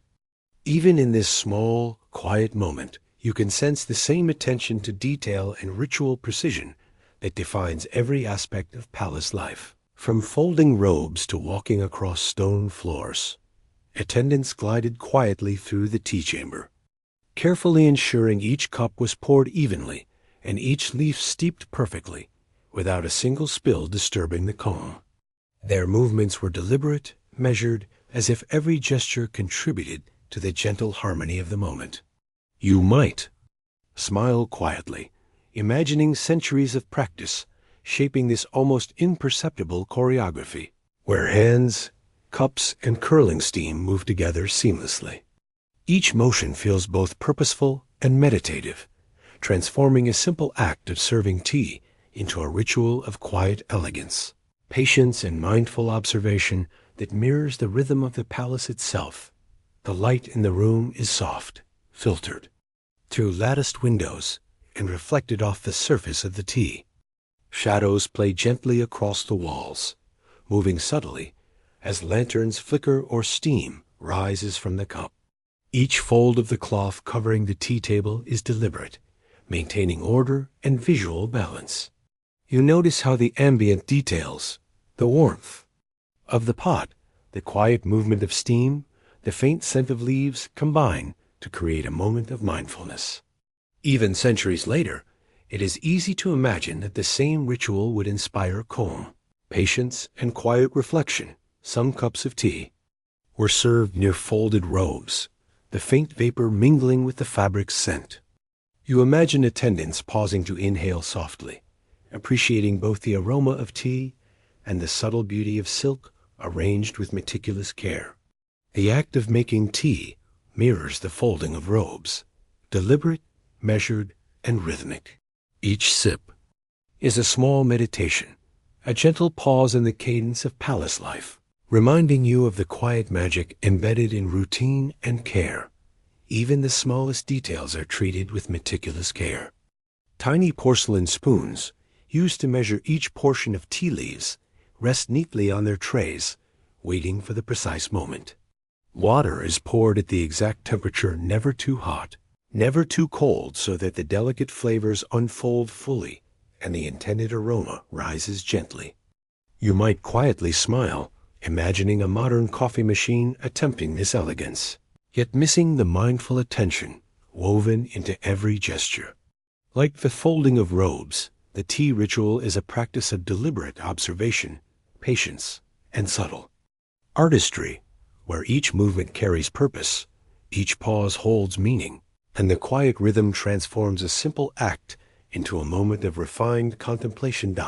As you lift the last sip of tea, the room feels infused with warmth, calm and gentle. Rhythm. The steam rises, the scent lingers, and the soft sound of pouring has faded into memory. The combination of tea, lantern light, and the careful folding of robes outside the chamber leaves a lingering sense of serenity. The palace, with all its rituals, traditions, and mysteries, feels close, quiet, and almost tangible in its elegance. Every sip, every fold, every measured gesture reminds you that mindfulness and care create beauty, calm, and continuity, extending from the emperor's robes to the simplest cup of tea. You step into a quiet chamber where the soft light of morning filters gently through latticed windows. The sun stretches its rays across polished wooden floors, tracing geometric patterns that shift gradually as the day moves. The room feels suspended in time, filled with the warmth of light and the faint scent of incense lingering from earlier rituals. You notice the subtle play of shadow on walls, floors, and silk-draped tables, a delicate choreography orchestrated by sunlight itself. You might quietly smile, imagining someone attempting to capture the same effect with a flashlight today and failing spectacularly. The architecture of the Ming Dynasty carefully considered natural light, blending functionality, aesthetics, and ritual. Windows were not merely openings, but instruments of design, intended to illuminate spaces while complementing ceremonial life. Light streaming through them emphasized symmetry, highlighted textures, and guided the movement of attendants and courtiers. In rooms where ceremonial robes were folded or stored, the light was soft, indirect, and perfectly balanced, enhancing the subtle beauty of silk embroidery and the shimmer of gold thread. You notice how each window seems to frame a portion of the sky, inviting quiet contemplation and slow observation. Some windows were positioned according to complex feng shui principles, their placements meant to harmonize energy within the room. The precise reasoning behind these choices is lost to history, leaving modern scholars puzzled. Some speculate that the orientation affected air circulation, sunlight, or ritual timing, while others believe the arrangement was symbolic, connecting palace interiors to celestial order. You might quietly chuckle, imagining an ancient architect carefully measuring sunlight and whispering to the clouds for guidance. A mystery adds a gentle intrigue to the serene space, reminding you that even light can carry layers of meaning. The interplay of light and shadow transforms the room throughout the day. As the sun moves, patterns on the floor shift slowly, revealing details of silk robes, carved wooden panels, and delicate furnishings in new ways. The subtle variations are almost hypnotic, encouraging a slower rhythm of movement and thought. You notice the faint glint of gold thread and gemstones, catching the sun's rays as if the garments themselves respond to the celestial passage of time. Even the smallest folds appear accentuated, each crease and seam highlighted with quiet elegance. Windows frame more than just light, they frame perspective. Looking through the lattice, you see glimpses of distant gardens, courtyards, and tiled rooftops. Branches of ancient trees sway gently, casting dappled shadows that dance along the interior walls. The combination of interior calm and exterior life creates a layered sense of stillness, punctuated by the soft movement of wind or birds outside. You might quietly smile, imagining that even centuries ago, an attendant paused to watch the shadows shift, counting moments of calm as part of their daily ritual. The placement of windows also influenced the folding of robes and arrangement of ceremonial spaces. Light was considered in each action, folds smoothed under natural illumination, patterns subtly enhanced by shifting rays, and ceremonial objects positioned to catch a gentle glow. Even the slightest misalignment could affect the harmony of appearance. So every motion, from adjusting a robe to stepping across a floor, was guided in part by the sun's movement. You might quietly imagine the emperor observing light cascading across a garment, silently approving or adjusting a fold to perfection. Shadows form slowly, stretching along carved screens and smooth floors. Their movement mirrors the rhythm of daily life, quiet, deliberate, and meditative. You notice how light filters differently through each pane, producing subtle variations that require careful attention. Some areas appear brighter, others more muted, each affecting perception of space and material. The room becomes an interplay of geometry, texture, and perception, a quiet experiment in balance and observation that has endured for centuries. Beyond their practical and aesthetic functions, windows provide a subtle connection to the outside world. You hear the distant rustle of leaves, the faint murmur of water from nearby gardens, and the soft coo of birds perched beyond the walls. The room remains calm, yet alive with quiet motion, each sound and shadow contributing to the meditative atmosphere. You might quietly chuckle, imagining a modern room attempting the same serenity while someone's smartphone interrupts with a loud notification. Even the smallest details of the window frames are deliberate. Carved patterns catch the light differently at various angles, revealing intricate designs that are otherwise hidden. The wood absorbs warmth from the sun, enhancing both texture and scent. You notice how subtle changes in light highlight imperfections. And skill alike, a gentle reminder of the hands that created these frames and the care invested in each detail. The room invites careful observation, patience, and quiet reflection, blending material, ritual, and natural beauty seamlessly. As you linger, the shifting light encourages a slower pace of thought and movement. Each glance through a window, each step across the floor, and each pause near a folded robe becomes an exercise in mindfulness. The balance between illumination, shadow, and material creates a calm rhythm that is simultaneously visual, tactile, and meditative. Even centuries later, the room remains an invitation to slow, to observe, and to appreciate the quiet artistry embedded in every element of its design. The windows framing the sky serve as a quiet reminder that beauty often arises from patience, careful attention, and gentle observation. Sunlight filters through, casting shifting patterns of light and shadow that dance across polished floors, silk garments, and ceremonial objects. Architecture, objects, and light work together to create a subtle rhythm of calm, an unspoken order that encourages slow, deliberate breathing and mindful presence. The precise placement of each window, the soft glow it casts, and the way shadows shift throughout the day invite you to linger, to notice the quiet details, and to let serenity seep gently into your awareness. In this space, even the simplest elements, a beam of light, a fold in fabric, a moment of stillness, become a meditation, a reminder of the harmony achievable when observation and care are embraced fully. You enter a vast library where the air is thick with the scent of aged paper, ink, and faint traces of polished wood. Towering shelves stretch upward, laden with scrolls and bound manuscripts that seem to hold both light and centuries within their pages. The silence is deep and profound, broken only by the soft creak of the wooden floor beneath your steps and the gentle whisper of your own breath. You might quietly smile, imagining a modern librarian stepping in, mistaking this solemn sanctuary of knowledge for a neglected warehouse, unaware that every scroll and book here carries the weight of ritual, history, and quiet devotion, preserved patiently through time. These shelves hold the meticulous records of the Ming court, documenting ceremonies, attire, rituals, and daily protocols.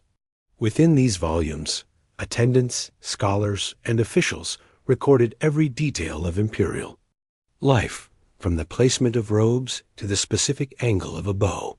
Each entry reflects centuries of practice, careful observation, and disciplined mindfulness. The texts are arranged with precision, as if the order of the manuscripts themselves mirrors the ceremonial order they describe. You notice the smoothness of some scrolls, worn by repeated handling, a subtle testament to their continued importance over generations. Among the towering shelves, some manuscripts hold an air of deliberate mystery. Certain entries have their authors' names erased or left blank, as though the knowledge contained was never meant for general eyes. Scholars suggest this was intentional, designed to safeguard secret practices, like the intricate folding of ceremonial robes, reserved only for those deemed skilled and trustworthy enough to wield such knowledge. The careful preservation of these instructions ensured that, even centuries later, their methods remained tantalizingly just out of reach. You might quietly chuckle, imagining an ancient court scribe, pausing mid-ink, carefully erasing their name after a minor error, unknowingly, creating a centuries-old puzzle. Each blank space hints at whispered rituals, subtle artistry, and disciplined mastery, inviting modern observers to appreciate the blend of secrecy and dedication that allowed these ceremonial traditions to endure, preserved in silence on the fragile pages of time. The atmosphere is hushed, almost reverential, as if the books themselves expect careful treatment and slow observation. Each scroll exudes a quiet authority, commanding attention without the need for spoken words. You notice subtle differences in paper texture, ink color, and brushstroke, clues that reveal the hands of different authors or the passage of time. Some scrolls are slightly warped from humidity, others perfectly flat, their edges crisp, reflecting meticulous storage practices. The combination of materials, scent, and shadow creates a serene environment, inviting you to move deliberately and observe attentively. Many of these documents focus on ceremonial rituals, particularly the preparation and handling of imperial robes. Detailed instructions guide attendants through precise movements, ensuring that each fold, adjustment, and placement meets exacting standards. Some passages describe rituals in almost poetic language, emphasizing rhythm, patience, and respect. Even when instructions are technical, the careful phrasing encourages mindfulness, transforming repetitive work into a meditative act. You might quietly smile, imagining an attendant reading the same line centuries ago and nodding slowly, internalizing both meaning and subtle rhythm. The library itself seems alive with quiet memory. Light filters through narrow windows, casting long, delicate shadows across the floor and shelves. Dust motes drift lazily in the sunbeams, highlighting the stillness and serenity of the space. The effect is almost hypnotic, as if the room encouraged slow, measured movement and deep attention. You notice how even the smallest details, the angle of a scroll, the gentle rustle and opening a manuscript, contribute to a sensory rhythm that feels both ancient and calming. Some records hint at techniques long forgotten. Diagrams show robes laid flat with arrows indicating subtle folds, yet certain steps are left ambiguous, perhaps intentionally. Margins contain small notations, symbols, or shorthand that only a practiced attendant might fully understand. These omissions and cryptic additions add layers of mystery, creating a quiet puzzle embedded in the library's very structure. You might quietly imagine generations of attendants whispering instructions to one another, teaching the hidden art of robe folding in soft tones, while others passed by, unaware of the secret choreography unfolding nearby. Handling a scroll or opening an aged manuscript offers a subtle yet profound tactile experience. Your fingers glide over the smooth grain of the paper, feeling the slight resistance of the binding and the raised texture of inked characters. Each motion demands careful attention, encouraging mindfulness with every movement. Even turning a page becomes a deliberate, measured act, echoing the same precision and reverence observed in folding silk robes elsewhere in the palace. There is a quiet intimacy in this interaction, a sense that your touch connects directly to the centuries of hands that came before, preserving and transmitting knowledge. The texture of the paper, the faint scent of ink and age, and the soft rustle of each page create a meditative rhythm, inviting contemplation and calm. In these gestures, human touch, memory, and tradition converge, transforming the simple act of reading into a ritual of patience, respect, and reverence. Shelves of silent records also hold reminders of continuity and impermanence. While many texts are preserved in near-perfect condition, others show evidence of wear, annotation, and careful repair. Some have margins deliberately obscured, perhaps to protect secrets, while others bear subtle smudges from attentive hands, adjusting a page for the 100th time. The combination of preservation and imperfection creates a living archive, A quiet reminder that knowledge is both enduring and fragile, held carefully across generations. As you step back and survey the room, you sense the weight of centuries contained in these shelves.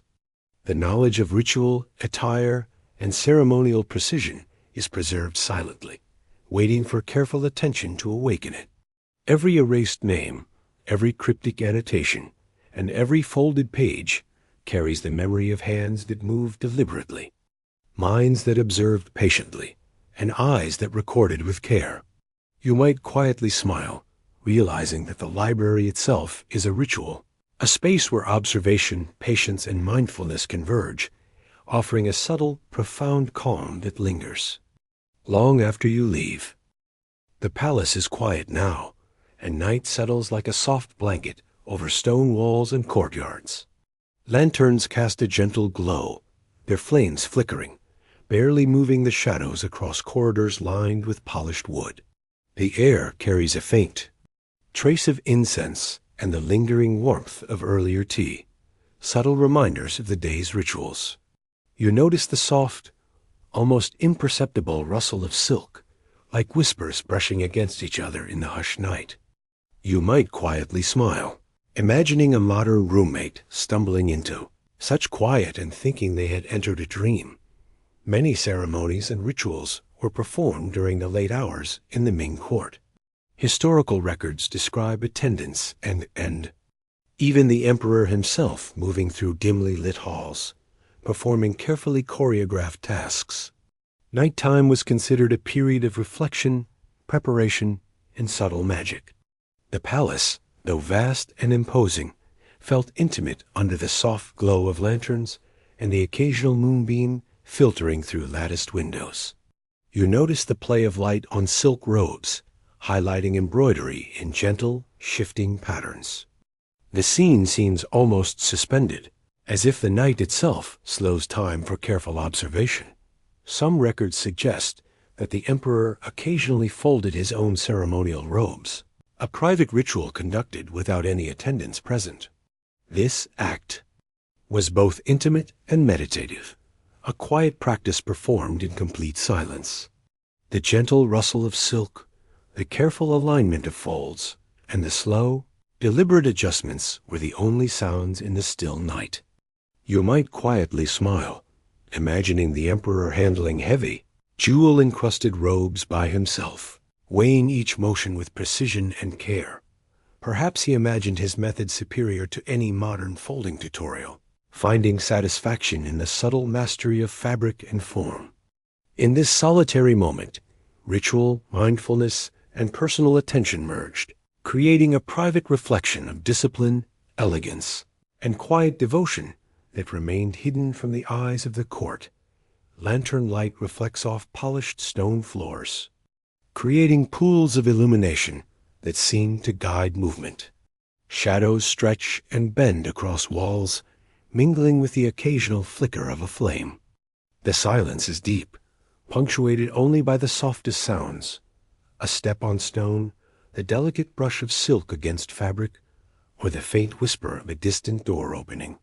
Each sound carries weight, yet is soft enough to maintain the intimacy of night. You notice how each movement, though deliberate, contributes to a rhythm that feels both ceremonial and meditative. The tactile sensation of silk at midnight is delicate, almost reverent. Fingers brush across embroidery, feeling the subtle, raised threads and the smooth base fabric.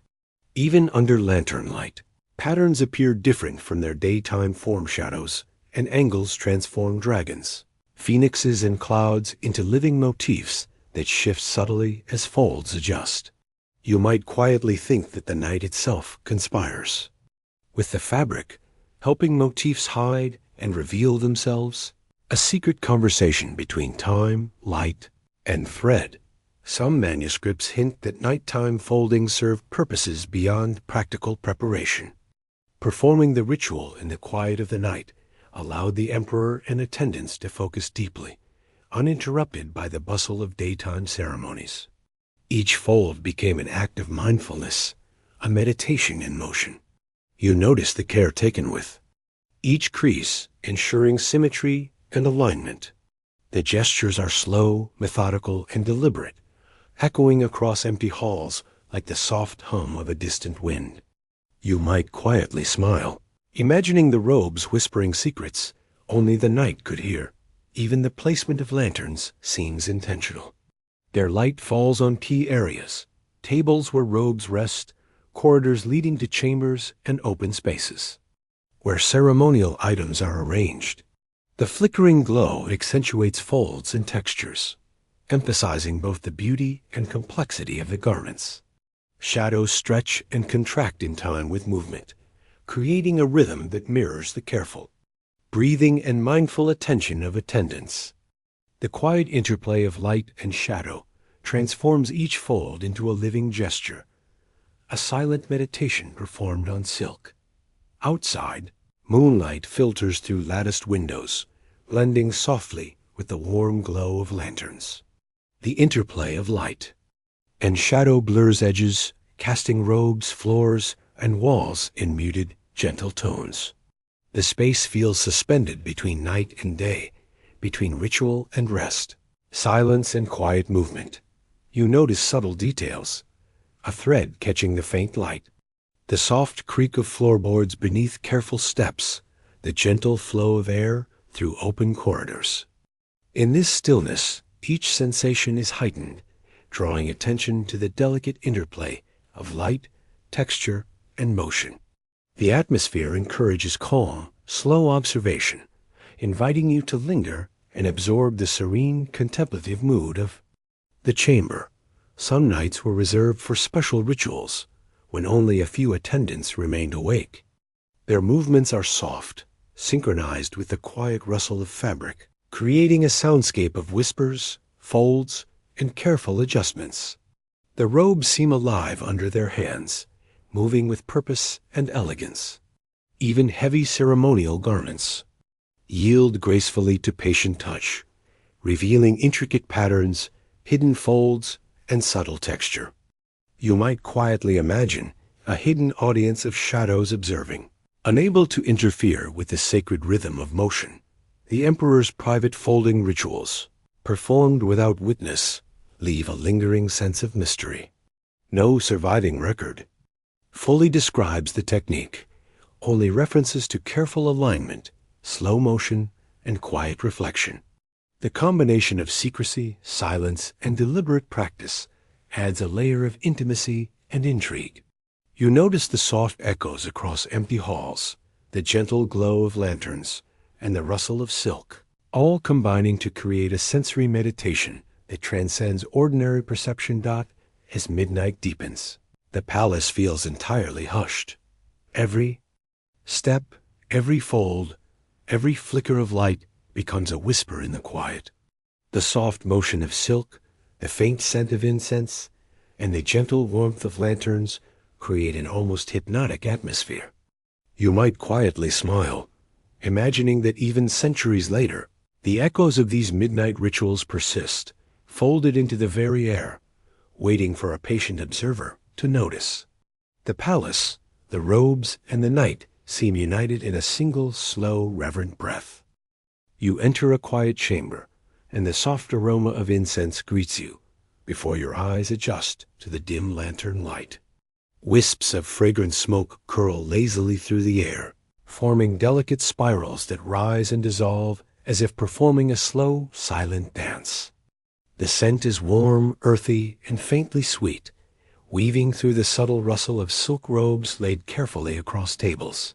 You might quietly smile, imagining someone today attempting to recreate this atmosphere with scented candles, only to find the effect slightly less enchanting. Incense played an essential role in the rituals of the Ming court. Historical records indicate that Angkor wood and other fragrant resins were burned during ceremonies, creating an atmosphere of solemnity, meditation, and refined sensory focus. The fragrance was considered a purifying element, cleansing the air and preparing both the mind and spirit for ritual activity. Attendants and the emperor alike inhaled the gentle smoke, its aroma creating a calm, centered state that enhanced a mindfulness of daily practices, including the delicate folding of ceremonial robes. Some historical records reveal a surprising practice. Certain fragrances were infused directly into the robes.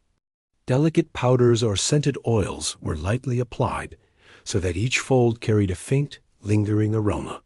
As attendants adjusted or displayed the garments, the scent subtly intensified, as if the fabric itself breathed quiet hints of incense into the surrounding air. You might quietly smile, imagining the emperor's robe, whispering its aromatic secrets with every careful fold. A gentle reminder that even in ceremonial precision, small touches of sensory delight were woven into the artistry and ritual of court life. The sensory experience is multi-layered. Your eyes follow the soft glow of lanterns across silk that shimmers under the faint illumination, while your nose detects the mingling of incense, warm wood, and the subtle scent of thread and fabric. The combination of fragrance and visual detail heightens the meditative quality of the space. Even the softest movement of an attendant's hand across a robe stirs the air, sending a gentle wave of aroma to greet you. Each inhalation becomes a small act of calm attention, reinforcing the ritual rhythm embedded in palace life. Incense was also burned strategically, not only for ritual effect, but to preserve garments and materials. Some texts suggest that fragrant smoke had properties that protected delicate fabrics from insects or subtle degradation. While the exact methods are unclear, it is possible that scents were chosen carefully for both their aroma and their functional benefits. You might quietly imagine an attendant balancing a heavy, jewel-encrusted robe in one hand, while wafting fragrant smoke around it with the other, practicing both ritual and preservation simultaneously. The act of folding scented robes becomes an exercise in mindfulness. Each movement is deliberate, and the sense of smell deepens awareness of each fold, each crease, and each alignment. The fragrance encourages slower breathing, reinforcing a calm, reflective state of mind. Even in a vast, echoing hall, the subtle scent of incense seems to carve out a private, intimate space around the fabric, the hands, and the quiet observer. You notice how the ambient aroma transforms the perception of weight, texture, and color, inviting a fuller engagement with the ritual. Lantern light interacts with smoke in fascinating ways. Wisps catch the glow, appearing as golden threads floating through the chamber. Shadows shift gently as the incense rises, creating delicate patterns on walls and floors. The visual and olfactory interplay adds layers to the experience, highlighting the elegance of robes and the care with which each fold is executed. You might quietly smile, imagining that even the smoke is performing a slow, meditative dance, choreographed to mirror the rhythm of silk sliding between patient fingers. The fragrance of incense also contributes to memory and continuity. Generations of attendants experience the same sense while performing the same rituals, embedding scent into the very culture of ceremonial life. The aroma becomes a quiet thread connecting centuries of practice, linking individual actions to a broader, enduring tradition. You might quietly think about the subtle pleasure of recognizing a familiar scent in a modern moment and imagining the hands that first folded robes in its fragrant embrace. Some historical accounts suggest that scented garments were treated with ritual secrecy, their fragrances applied with careful intention. Perfumes and incense might have been reserved for robes of the highest ceremonial importance or for particularly significant occasions, adding layers of meaning to already meticulous practices. This selective application enhanced the perception of rarity and elevated the garment's status, creating an aura of subtle magic around court rituals. You notice how even the faintest trace of scent seems to sharpen attention, transforming each fold into a deliberate, mindful gesture. Handling. Silk takes on a near-sacred quality, each movement infused with purpose and reverence. In this delicate interplay of fragrance, fabric, and ritual, the ceremony transcends the visible, engaging both senses and imagination. Observers are invited to slow their breath, attune to subtle details, and immerse themselves in the quiet beauty of mindful care, where every fold and gesture embodies patience, precision, and the gentle artistry of centuries-old tradition. As you linger in the chamber, the combined effect of incense, lantern light, and folded robes creates a profound sense of calm. Each inhalation reminds you of patience, care, and the quiet artistry embedded in centuries of ceremonial practice. The fragrance encourages gentle reflection, drawing attention to the rhythm of folding, the weight of silk, and the delicate interaction of light, texture, and scent. You might quietly smile, imagining centuries of rituals reformed under the same aromatic haze. Each breath a small meditation, each fold a gesture of reverent mindfulness. The fragrance of incense lingers, soft and persistent, as the night deepens. Even as footsteps fade and lanterns flicker, the aroma remains a quiet companion, linking past and present, material and memory, action and intention. The robes, the hands that fold them, and the faint smoke rising around them create an almost hypnotic sense of serenity. In this space, scent becomes both guide and companion, inviting reflection, calm, and gentle attention to the quiet beauty of ceremonial life. You step into a sunlit corridor, and the faint chill of early autumn drifts through the open windows. The breeze carries a hint of fallen leaves, the subtle rustle of branches, and the soft whisper of distant birds preparing for the cooler months ahead. You notice the delicate folds of silk robes resting on tables, their textures responding differently to the shifting air. Some appear heavier, absorbing the warmth slowly, while others maintain a lighter, almost floating quality. You might quietly smile, imagining a modern closet trying to adapt magically to seasonal changes and failing spectacularly. Seasonal changes were carefully observed in the Ming court, especially regarding imperial attire. Historical records show that the emperor's robes and those of high-ranking officials were adjusted to suit each season. Winter garments were heavier, layered with silk and padded for warmth, while summer robes were lighter, allowing air to flow and maintain comfort in the heat. Each garment was tailored to balance practicality with ceremonial elegance, ensuring that appearance and function coexisted harmoniously. The careful observation of seasonal effects reflected the court's broader attention to ritual, order, and the natural rhythms of time. Some types of fabric were said to possess remarkable properties: warm in winter, cool in summer. Ancient texts describe these textiles in vague but tantalizing terms, suggesting that the secret lay in weaving techniques or the combination of specific threads. The exact method remains unknown, leaving historians and textile experts intrigued. Scholars continue to wonder if this was technology or legend. You might quietly chuckle, imagining modern scientists examining the silk with microscopes and sighing at centuries of unanswered questions. The visual cues of changing seasons subtly influence the perception of garments. In the soft glow of morning light, robes appear to shift in weight and color, reflecting the environment outside. Autumn sun casts longer shadows across corridors, accentuating embroidery, patterns, and folds. You notice how attendants adjust the garments carefully, smoothing creases, aligning sleeves, and ensuring that even the slightest misalignment is corrected. Each action is deliberate, responding not only to ritual expectations, but also to the mood created by the season itself. The sensory experience extends beyond sight. Cooler air encourages the slow inhalation of fragrances embedded in robes or lingering from incense burned earlier. The subtle contrast between warm silk and the crisp air creates a tactile awareness of the environment. You might quietly smile, imagining an emperor draping heavier robes over his shoulders in winter, feeling each fold settle, or lightly adjusting airy summer garments to maintain elegance without overheating. The robes themselves seem to respond to the season, embodying both comfort and ceremonial dignity. Attendants and tailors must have been keenly aware of seasonal shifts.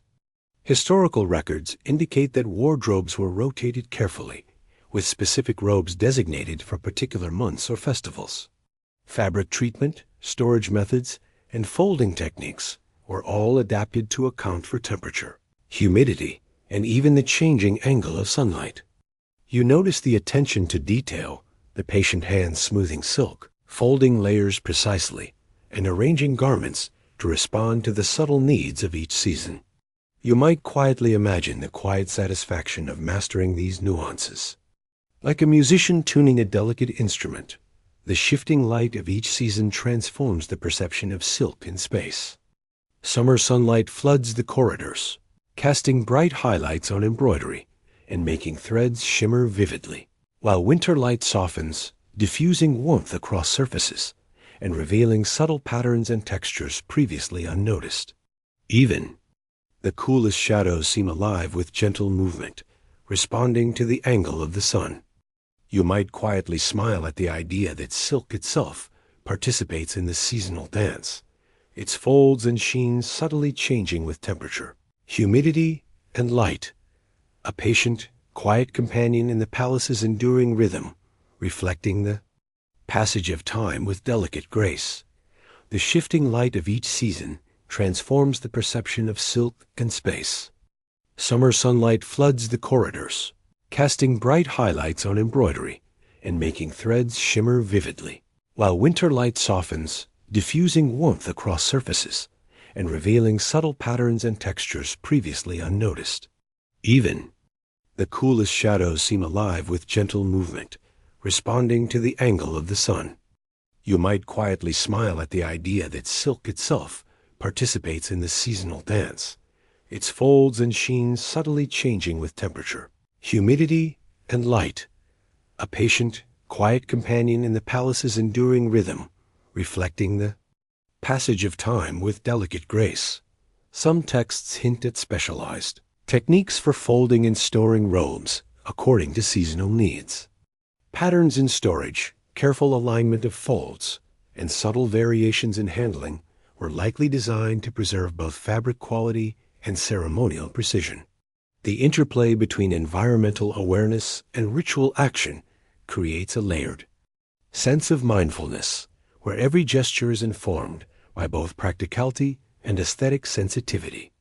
You notice how attention to seasonal detail enhances the calm, deliberate rhythm of the palace, reinforcing the sense that every action, no matter how small, contributes to harmony and order. As you observe the robes, sunlight, and shifting shadows, you feel a gentle continuity between natural cycles and human care. Each fold, adjustment, and careful placement mirrors the subtle changes in weather, light, and temperature.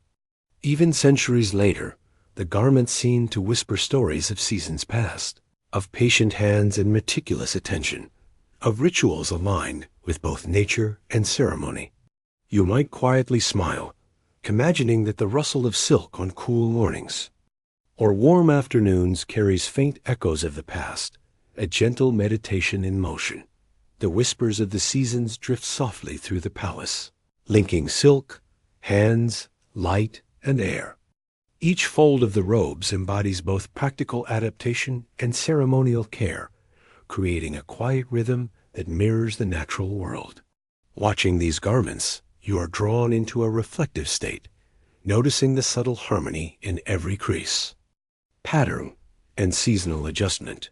The palace, the robes, and the passing year seem to breathe together, inviting calm, mindful presence and gentle observation, revealing the enduring beauty of attentive practice woven into each fold, each shimmer of silk, and each delicate gesture. The palace is quiet now, bathed in silver light. Moonlight streams through tall windows, spreading across polished stone floors and delicate wooden panels. Shadows stretch long, soft, and serene, merging gently with the dim glow of distant lanterns. The air is cool, carrying a faint scent of silk and incense, as if the night itself holds its breath in reverence.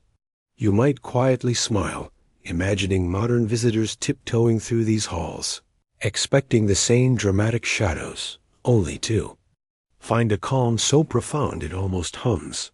Moonlight played a subtle yet important role in ceremonial life. Historical records describe the Ming court arranging certain rituals under the soft, reflective glow of the moon. The light illuminated the halls in a gentle, ethereal manner, emphasizing the elegance of robes, the polished surfaces of stone, floors, and the fine details of carved wood dot. These nighttime rituals fostered quiet contemplation, guiding both attendants and the emperor to move with deliberate, mindful slowness. The gentle interplay of silver moonlight and soft shadows accentuates folds, patterns, and textures, revealing nuances that would be lost under the harsher glare of daytime sun. Every crease and shimmer seems enhanced, transforming the simple act of preparing garments into a meditative, almost sacred practice. Certain ancient manuscripts suggest a fascinating detail. Ceremonial robes were carefully folded and positioned near windows so that moonlight would fall upon them. This placement appears deliberate, more than mere convenience, hinting at a ritualistic intention. Perhaps the soft silver glow of the moon was thought to bless the fabric, infusing it with a subtle, almost secret energy that complemented the ceremonial significance of the garments. You might imagine the emperor or attendants pausing to admire the robes in this light, aware that every fold, crease, and alignment would catch the glow just so. The interaction of silk and moonlight transforms a simple act into a quietly sacred, contemplative ritual. The precise reasoning is unknown, leaving historians intrigued. Perhaps it was symbolic, perhaps practical, but the effect was clear. Robes, arranged in moonlight, appeared more elegant, their embroidery and folds highlighted in subtle, shifting tones. You might quietly chuckle, imagining a modern fashion designer trying to replicate the effect with artificial lighting and failing completely. Walking slowly along the empty halls, you notice the gentle interplay of light and shadow. Moonlight glides over stone thresholds, creating a soft, reflective path. Each step produces only the faintest sound, the whisper of feet across polished surfaces, the gentle rustle of silk as robes respond to a passing breeze. The rhythm is deliberate, measured, almost meditative, echoing the careful movements required in folding ceremonial garments. You might quietly smile at the thought that centuries ago, attendants tiptoed along these same corridors, every step synchronized with ritual and quiet observation. The robes themselves respond to moonlight in fascinating ways.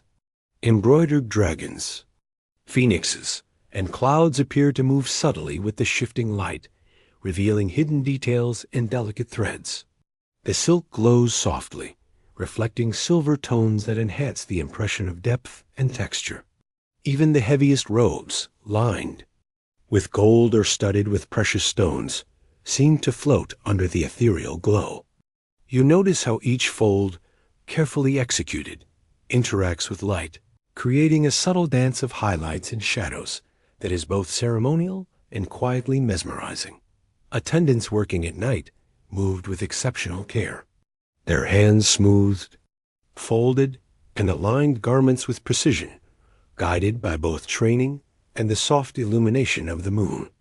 Even the act of adjusting sleeves or aligning collars became a slow, meditative ritual. The quiet atmosphere magnified each sound, a soft breath, a faint rustle of silk, a gentle tap of a finger on stone. The hall itself seemed alive with subtle music, a harmony of ritual, patience, and attentiveness.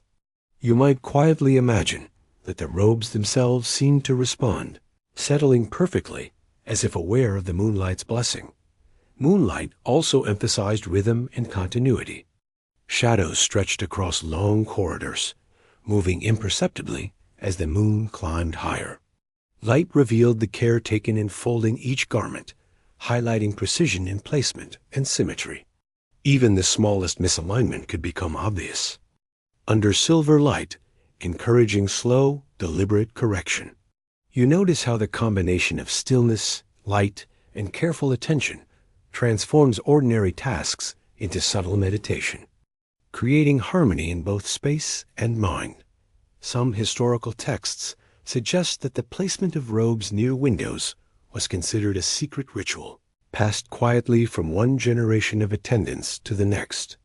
The moonlight's role may have been symbolic, practical, or both, but the practice emphasizes the careful thought and attention paid to seemingly simple acts. You might quietly chuckle, imagining a young attendant being told, "Place it here," or the moon will be disappointed, and taking the instruction with utmost seriousness. The ritual underscores a profound mindfulness embedded in even the smallest actions within the palace. Through the latticed windows, the courtyard stretches outward, bathed in soft, pale moonlight. Trees sway gently, their leaves casting intricate, shifting shadows across the stone paths. The distant hum of life beyond the palace walls contrasts sharply with the hushed stillness within, deepening the sense of serenity that pervades the space. Moonlight touches every surface differently, glinting off polished floors, tracing the angles of carved beams, and revealing delicate patterns in both stone and silk. Each fold of a robe, each careful step of an attendant, and even your own measured breath seem to move in quiet synchrony with the slow, celestial rhythm. As you pause in these empty halls, the interplay of light and shadow creates a living tapestry of calm. Silk glimmers subtly, reflecting lantern light in fleeting moments, while shadows stretch and recede in response to the faint breeze. The air carries a sense of patience, reverence, and time itself, thick with the echo of centuries of ceremonial care. You might smile quietly, imagining the moon as a silent witness to generations of meticulous folding, the delicate alignment of garments, and the quiet devotion of hands moving with care. In this suspended moment, the palace itself seems to breathe, alive with ritual, history, and enduring calm. You move slowly through the hushed palace corridors, feeling a deep sense of calm enveloping the space. Each hall and chamber is arranged with meticulous care, not only in its architectural structure, but in the rhythm it evokes. The subtle echoes of centuries of ritual seem to linger in the air, as if the very stones remember the measured steps of attendants and emperors, their gestures repeated endlessly across generations. Soft light filters through latticed windows, casting delicate shadows that shift imperceptibly with the day, emphasizing the quiet elegance of each surface. Even the faint scent of polished wood and lingering incense adds to the tranquil atmosphere.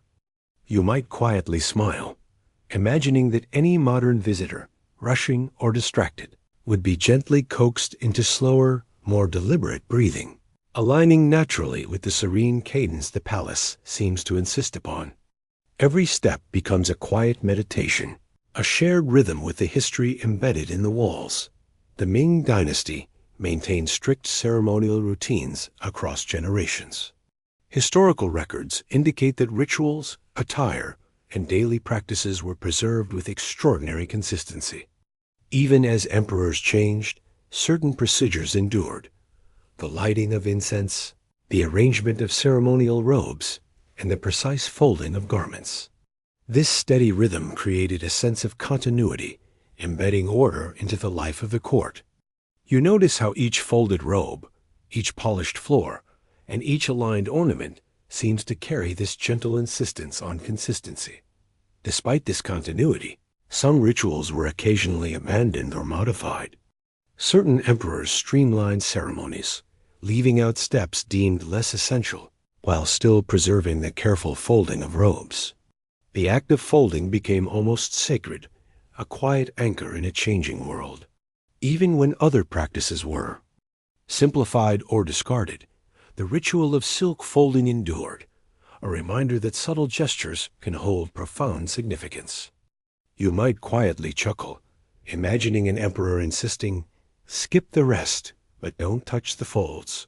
As if silk itself demanded reverence. The palace breathes with gentle order, each room, hallway, and chamber bearing centuries of care, mindfulness, and deliberate attention. Soft light filters through latticed windows, tracing patterns across silk robes and polished floors. Shadows stretch slowly, marking the quiet passage of time. You observe how the careful alignment of robes, the thoughtful placement of ceremonial objects, and the warm glow of lanterns create a harmony that is both seen and felt. This subtle orchestration encourages slow, measured movement, inviting thoughtful observation and a deep attunement to the serene rhythm woven throughout the palace. Attendants follow rhythms learned over lifetimes. Hands move slowly across silk, aligning folds, adjusting patterns, and smoothing creases with deliberate care. Each action is performed in quiet awareness, part of a larger system that values precision, beauty, and mindfulness. Even small gestures, a careful handling of a sleeve or the slight adjustment of a collar carry weight, forming a continuous chain of practice that links present actions to centuries of tradition. You might quietly smile, imagining that each fold is a whisper from history, reminding you of the gentle order embedded in the palace. The preservation of rituals, even amid changes, creates a quiet mystery. Why were certain steps preserved while others were omitted? Perhaps the folding of robes held symbolic significance, or perhaps it represented a practical need subtly intertwined with ceremonial respect. The reasoning is partially lost to history, leaving only traces in records and observations of surviving garments. You notice that the careful alignment, smooth folds, and deliberate arrangement of silk reflect an attention to detail that transcends utility, embodying an ethos of mindfulness and patience. The gentle order extends beyond individual actions to encompass space itself. Courtyards, chambers, and corridors are arranged to support slow, intentional movement. Floors are polished, robes are displayed, and objects are positioned to encourage awareness and reflection. Even the ambient sounds, the faint rustle of silk, the distant murmur of water, and the soft flicker of lanterns reinforce a rhythm of calm. You might quietly chuckle, imagining a modern office trying to replicate this serene coordination with cubicles and fluorescent lights. Inevitably, falling short of the palace's quiet elegance. Light, shadow, and time collaborate to enhance the atmosphere of gentle order. Sunlight, moonlight, and lantern glow illuminate robes, floors, and walls, revealing textures and patterns that change subtly with the passage of hours. The sensory interplay encourages careful observation, patient movement, and deep attention to small details. Each fold of silk, each measured step, and each alignment of ceremonial objects reflects this harmonious rhythm. You notice how the space itself seems to guide the observer, inviting slower breathing, careful movement, and quiet mindfulness. Even absent human presence, the palace exudes calm. The meticulously folded robes, carefully aligned furnishings, and polished surfaces seem to maintain their order autonomously. Shadows lengthen and retreat in gentle cycles, echoing the repetition and continuity of ceremonial life. You might quietly smile, sensing that the careful practices of the past continue to influence the present, providing a subtle, almost meditative rhythm that permeates the empty halls. The gentle order of the palace invites reflection on time, patience, and continuity. Every ritual preserved, every fold meticulously maintained, and every space thoughtfully arranged speaks to an awareness that bridges past and present. You notice how the quiet repetition of practice combined with careful attention, intention, and observation creates a serene atmosphere, both structured and flowing. Even across centuries, the palace retains this sense of mindfulness and reverent care, offering visitors a subtle invitation to move slowly, breathe deliberately, and inhabit the moment with thoughtful presence, attuning to the quiet rhythm woven into every corner and ritual dot as you linger. The palace seems to exhale softly, its calm rhythm settling around you. Every fold, every shadow, and every subtle detail reminds you that gentle order is both practice and philosophy. In the midst of centuries, ceremonies, and changing emperors, the quiet preservation of folds and rituals endures. You might quietly smile, sensing that this rhythm of careful, mindful attention has been quietly guiding hands, minds, and hearts for generations, offering a serene, enduring presence in a world of change. The palace is quiet now, deeper than any other night. Candlelight flickers across polished floors, casting gentle, trembling shadows that reach toward the walls and gradually fade. Each flicker seems to breathe with the slow rhythm of the building itself, as if time itself has taken a measured step back. You notice the silk robes, folded meticulously and resting on low tables and shelves, each aligned with deliberate care. Their calm symmetry and untouched surfaces reflect a quiet perfection, as if time itself pauses around them. You might quietly smile, imagining that these garments, heavy with history and ceremonial significance, have absorbed centuries of patient hands, thoughtful movements, and unwavering attention. Each fold carries echoes of ritual, discipline, and reverence, creating a sense of stillness that transcends the present moment. The robes seem almost alive, embodying the gentle care and quiet intention of generations long past. The Ming Dynasty, which concluded in 1644, left behind an extraordinary legacy of ritual, precision, and artistry. Yet even in the final days, the careful folding of robes persisted, a quiet ritual maintained amid the uncertainty of change. The palace seems to hold its breath, preserving the delicate balance between ceremony, artistry, and the passage of years. Candlelight dances softly on embroidered dragons and phoenixes, emphasizing threads of gold, silver, and silk in a gentle shimmer. You notice the stillness, the absence of footsteps, and the quiet that allows you to feel the weight of centuries settling gently around you. Some of the final records hint at secrecy and meticulous care. After the dynasty's fall, the precise techniques for folding royal robes faded, surviving only in scattered manuscript fragments. Once passed quietly from attendant to attendant, a method vanished as the courts dispersed, leaving behind only the memory of carefully measured folds, the rhythm of practiced hands, and the hushed silence of chambers that once thrived with ritual.